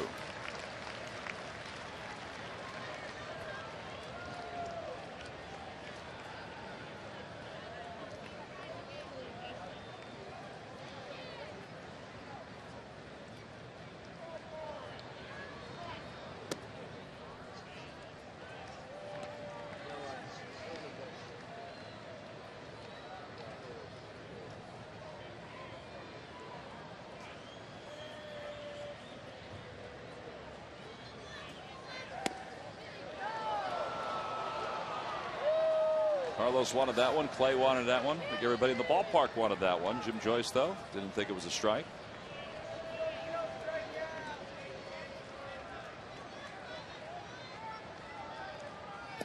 Ball 4, and Drew's aboard for the second time. A 2-out walk here in the 8th inning. And Dustin Pedroia, who's 1 for 5, will get a chance to bat with a runner on first base. Situation where J.D. Drew might try and steal too, because managers like to take the grand slam out of play, especially in a ballpark like this. So I would think he would have a green light. Phillies have hit their share of grand slams this season. As Drew leads off first, being held on by Ryan Howard.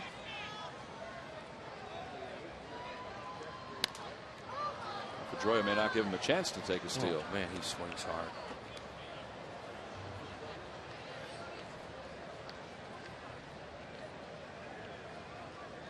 Dustin Pedroia last year won the American League MVP as the Red Sox won the wild card of the American League, beat the Angels in the first round of the playoffs, lost in 7 to the Rays.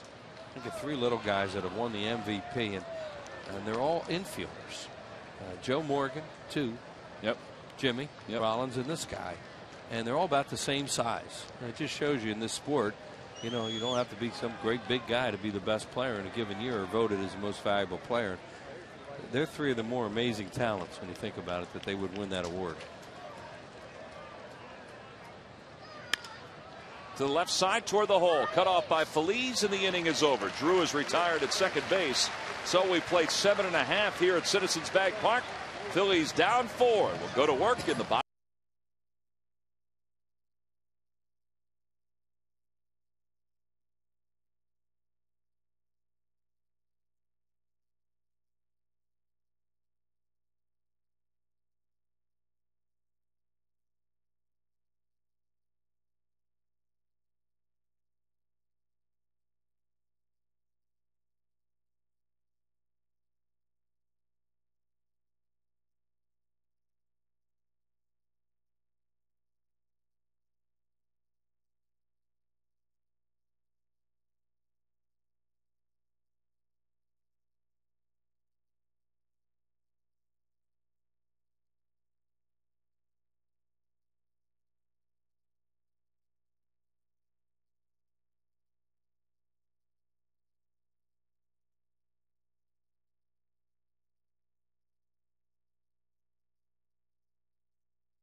Jays come to town for 3 beginning Tuesday at 7:05.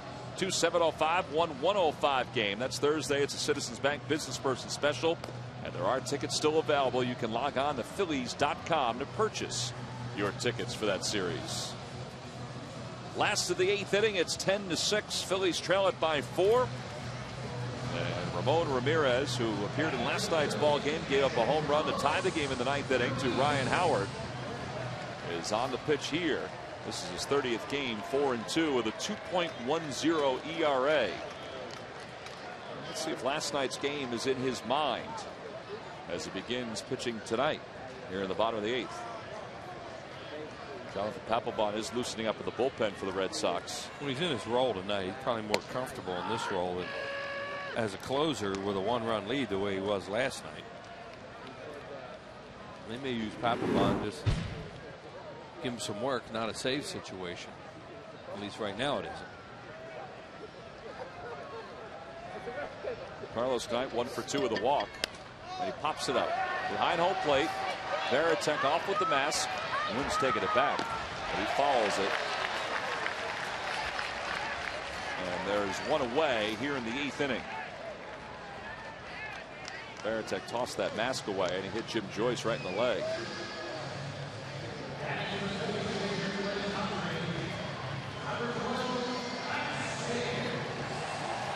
Matt Stairs will pitch hit here in the bottom of the 8th inning with 1 out.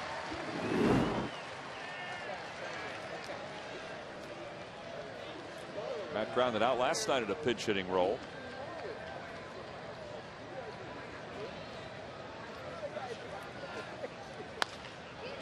Look out, Davey. Going right behind Davey Lopes.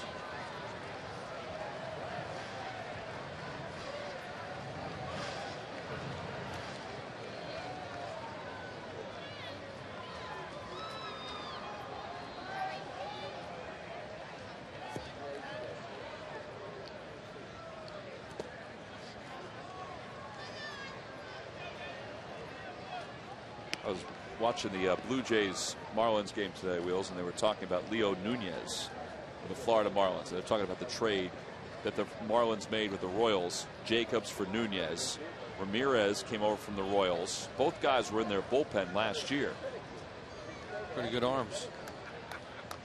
They look a lot alike too. They're both fastball changeup type pitchers. They're right-handers, not real big, to throw hard. They resemble each other. They remind you of Dotel a little bit. Yep. And that other guy, who's the other guy? Soria? That the Royals Joakim have? Soria. Yeah. Well, what have we been saying? You know, are the Royals that plentiful in arms that they would give them up? Well, they said the same thing today. Did they? Yeah, because that's what you wonder. So we thought when we saw that Nunez, and now this guy. 1-2 the count to Snares, and he's down on strikes. 2 away.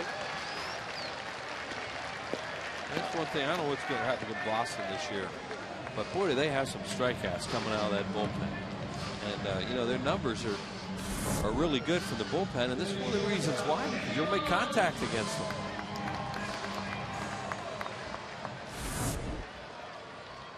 That'll leave things for Jimmy Rollins at the top of the order. Jimmy's 0 for 4.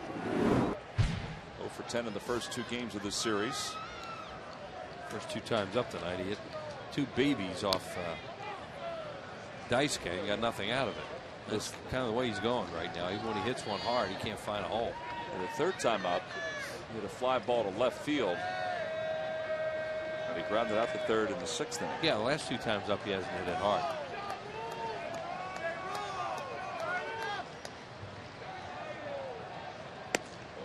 Inside 1-1.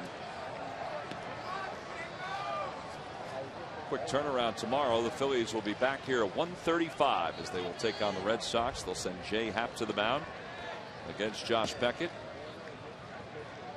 Jay is 4-0. Beckett 7-2.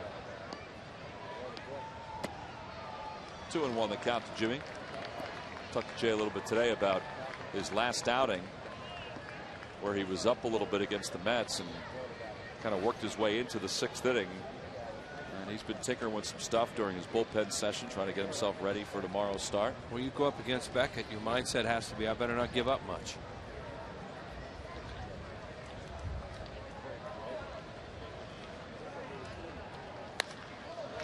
It's a foul ball and it's a long one. Phillies have had some great battles with Beckett over the years. You know, tomorrow could be a fun day with him on the mound against the Phillies. You know, heck, they almost had a fight in spring training a couple years ago, and Ryan Howard hit a ball, got knocked down by the winners. Nice catch up there by that guy. And he looked like, you know, he's kind of coasting a little bit on a home run. Beckett started yelling at him, and they almost went at each other. It's 2-2 here in this ballpark with an ERA of over 4, 4.11. Tomorrow will be his 8th appearance. He's 3-0 in his last 4 starts against the Phillies. And 2-0 since he's been with the Red Sox. You know, Josh Beckett, he competes, and the Phillies compete against him. It'll be fun to watch that. 2-2 to Jimmy here.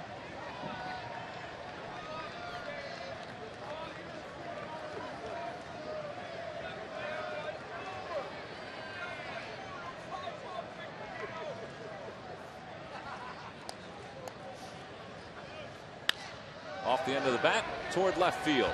Jason Bay is there, and the inning is over. Phillies are retired in order here in the 8th inning. So we've completed 8 here in Philadelphia. As we hit midnight in the East, it's a 4-run Red Sox lead.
Phillies will turn to J.C. Romero here in this 9th inning.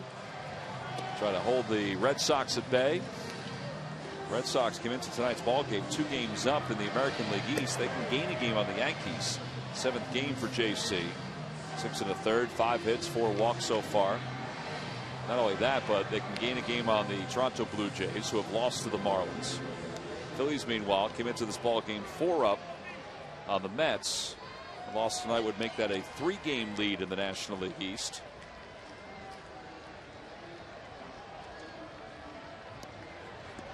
And as we begin the top of the 9th inning, Jacoby Ellsbury will lead it off for Boston.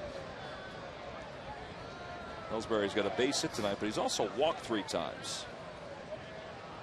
3 hits in this series. And he fouls that one off of Carlos. That stunned him. Jim Choice said, "Are you all right?" And Carlos is asking for the ball, and now he's going to give him some time.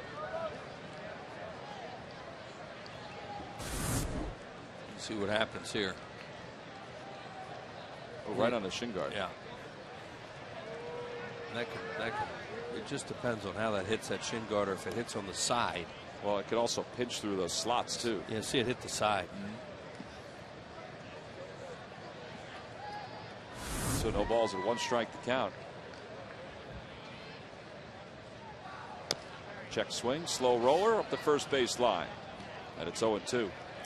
Speaking of Phillies catchers, Lou Marson was injured and has a injured foot right now, and Jason Donald had to have surgery on his knee, tore the meniscus in his knee.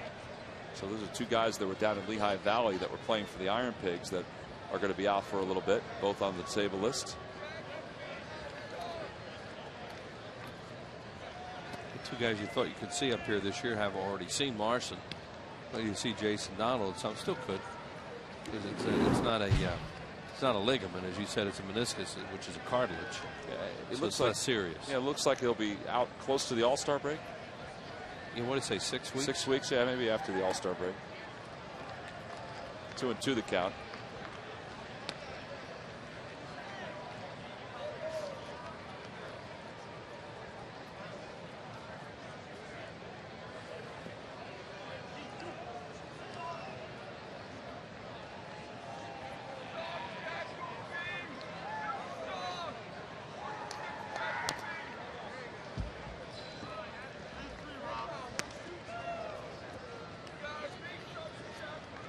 Well, welcome to Sunday morning, everybody, from Citizens Bank Park. Along with Chris Wheeler, I'm Tom McCarthy. Citizens Bank Park is the place. 45,202 on hand. 5 after 12 in the East. An hour and 35-minute rain delay. Phillies were down 5-0 going into that rain delay, as the Red Sox scored 5 in the first inning against Antonio Bastardo. Came back and made it a 5-4 game, and it seemed like the momentum was starting to fly a little bit to the Phillies side of the field after home runs by Raul Ibanez and Pedro Feliz. And then a walk. Yeah, walk, nobody out. Carlos Ruiz was on base, and that was in the Phillies' 4th inning. And the Red Sox scored 3 in the top of the 5th, and they now lead it 10-6. In the air to right field, down the line toward the seats, and that one is gone. And Ellsbury with a solo home run. It's his 2nd of the year. And it's now an 11-6 game. He'll down and in to a left-handed hitter. We talk about it all the time, and they don't have to go very far for those.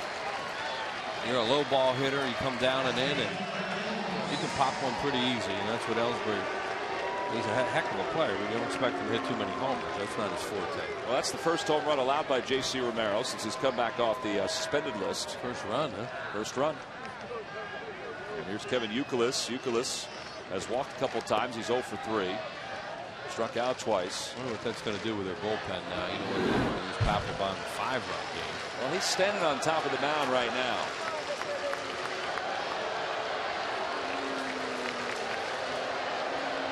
There's Papelbon, who did not pitch in last night's ball game. 2-0 the count.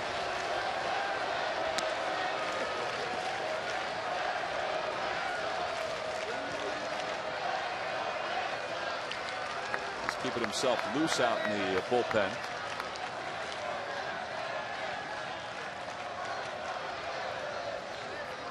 Three and 0 the count.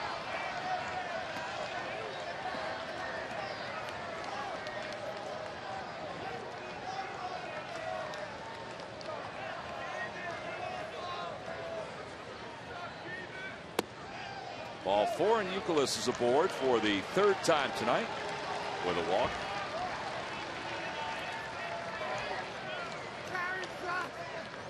.25 hits, 17 runs in this ball game for the two.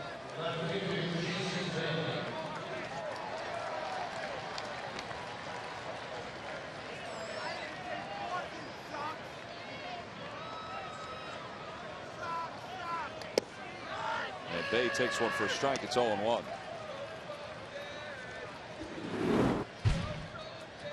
Talked about this stretch that the Phillies are in with these three against the Red Sox. The off day on Monday, and then they take on the Blue Jays.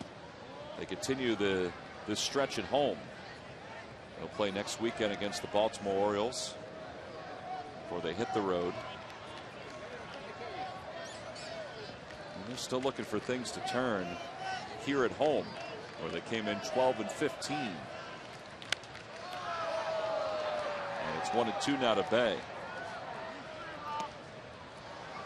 Some of the numbers, Wheels, are kind of surprising here at home. There, as a team, they came in to this ballgame hitting .243, averaging 4.7 runs per game here at Citizens Bank Park. 35 homers coming into this game, 51 on the road.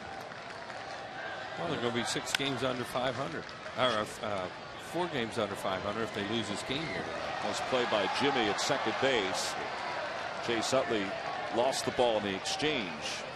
So Jimmy ranging over to the hole gets the first out at second. Yeah, and everybody asks you all the time, why? What's the reason? There's no reason. It just, when you go back game after game after game and see right now it's 3. Good chance it'll be 4 under 500 after this game tonight, and they're way over 500 on the road. Why? Who knows? It's just strange. Yeah, 30-point difference in the batting average, and team ERA is at 5.06 here at home. That'll go up to after tonight's game. Well, that's one of the reasons. And here's Lowell, takes one outside. Lowell, 3 hits tonight, and on base 4 times.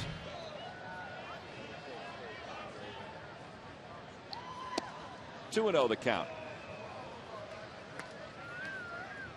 I asked Charlie about that this week in New York, and he said he laughed a little bit. He said, I don't know. He said, I don't know why the team's been struggling here at home. There's no reason.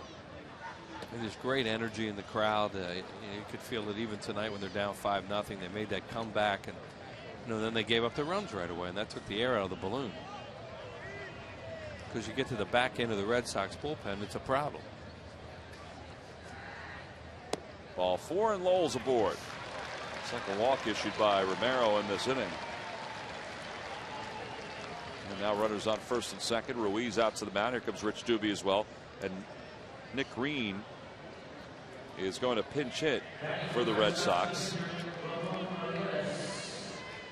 He played last night at shortstop.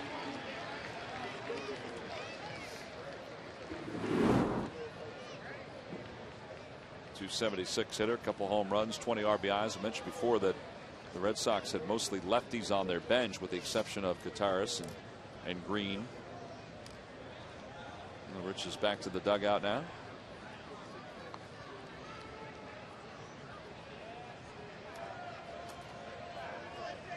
Charlie's offense is going to have one more shot at the bottom of the 9th inning. And they trail it by 5.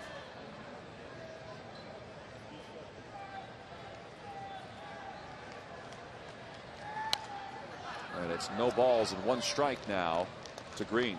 On the Toyota Major League scoreboard, the Rockies, their 10th consecutive win. They defeat the Mariners 5-3. Their team record is 11 straight. That was in that amazing 2007, September of 2007. 0-2 the count. I mean, you look at their record right now, they're at 30-32. So with a 10-game winning streak. Yeah, they were 20-32 when this streak began.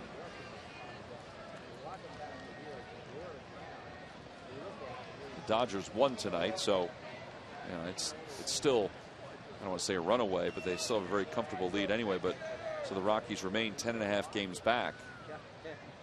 Giants are winning their ball game, so if they hang on, then the Rockies will still be 3.5 out of second place. But I don't know what's changed. I know they're scoring some more runs. Well, they fired their manager. Fired Clint Hurdle, and Jim Tracy took over. Who knows what that did? It's sharply to third. Feliz has it to second for one. Around the horn. Double play. 5-4-3. And the ninth inning is over for the Red Sox. So the Red Sox score a run on the home run by Ellsbury. One more chance for the Phillies offense with Shane Victorino leading it off.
For the Red Sox, several years ago, they had toyed with the idea of putting him back into the starting rotation, because he was a starter when he was in the minor leagues.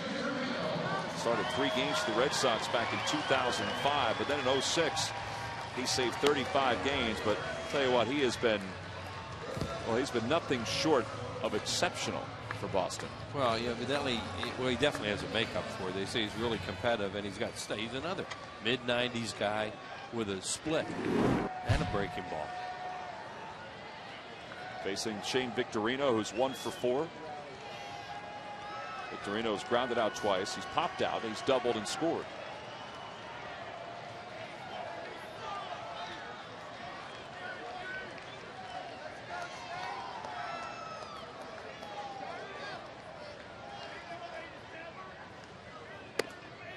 We had an hour and 35-minute rain delay earlier. A little mist falling now as we move past midnight.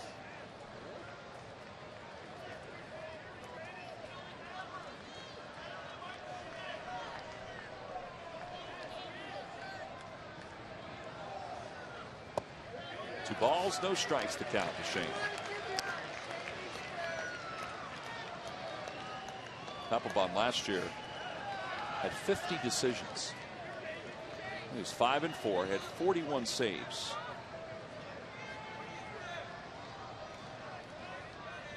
He just got fined for taking too long to throw a pitch. Huh? $3,000 for delaying the game the other night. That's one of the few times I've heard of that being enforced. Umpires enforce that? Yeah.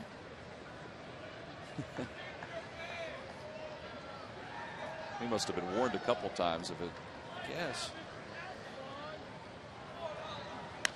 Pop up left side.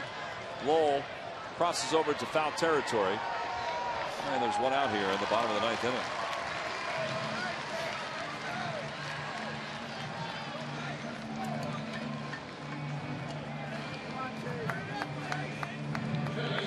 Phillies went to Yankee Stadium a couple weeks ago and took 2 of 3 from the Yankees. We talked about how good a gauge that was, and it was, to see where they are as a team. Well, if they wind up losing tonight, they will drop 2 straight to the Red Sox, with tomorrow's finale for Charlie Manuel and the Phils. They'll try to get 1 tomorrow against Josh Beckett and these Red Sox, as Chase Utley is the batter with 1 out. Chase has had 2 hits tonight, double and a single, and a run scored.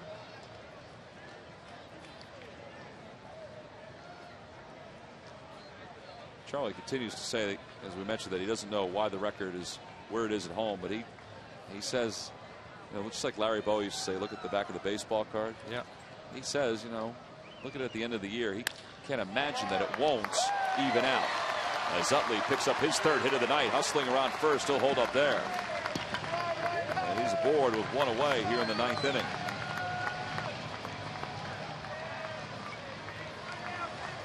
Chase Utley hit a home run on Papelbon a few years ago when we were up at Fenway, and in a save situation, it hit the pole down the right field line. Pesky pole. And then the Phillies wound up losing that game in extra innings to David Ortiz for the 2nd day in a row. Actually lost on Saturday when Ortiz hit a homer, and then they got rained out, and then played on Monday. It was smoking hot that day, and Ortiz got a base hit to win the game. Ryan Howard, the batter. Chase goes. The pitch is popped up down the left field line, slicing toward the crowd. It's out of play. I remember that series up at Fenway. Remember that catch that Bobby Abreu made on the Ortiz ball that basically went into the Red Sox bullpen? Oh, yeah, right. And Bobby Abreu reached over, and I mean, it was an unbelievable grab. It was arguably the best catch I've ever seen Bobby make. That was a good play. That short fence out Yep. there by the bullpens.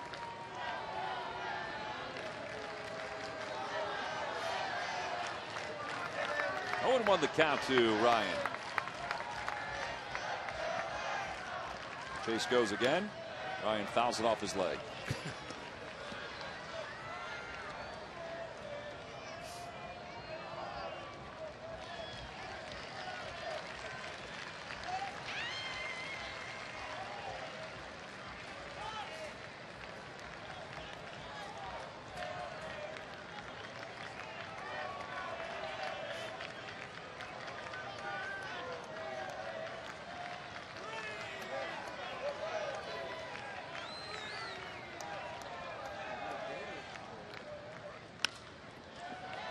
It's a pop up down the left field line. Long run for Jason Bay, and he makes the grab.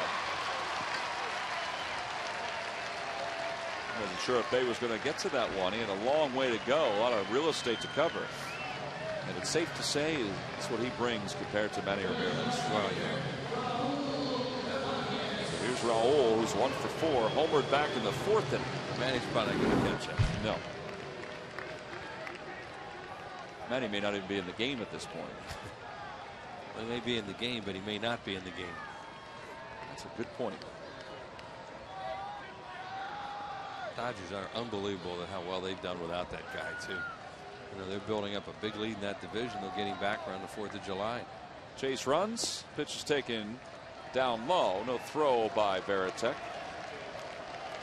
Rule figured Utley'd run enough. I'm going to let him go.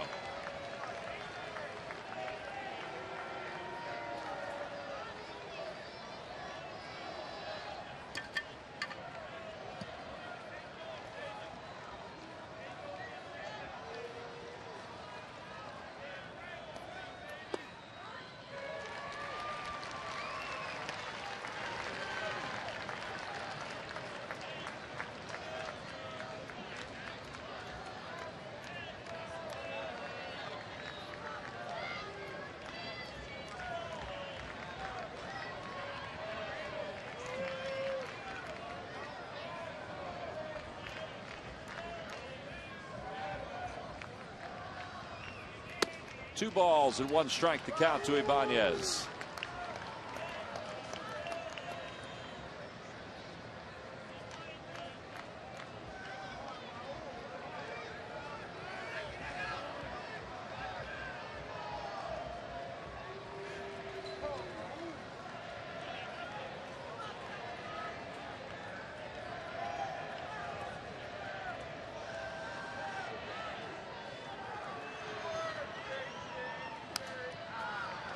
fouls it back, so it's 2 balls and 2 strikes.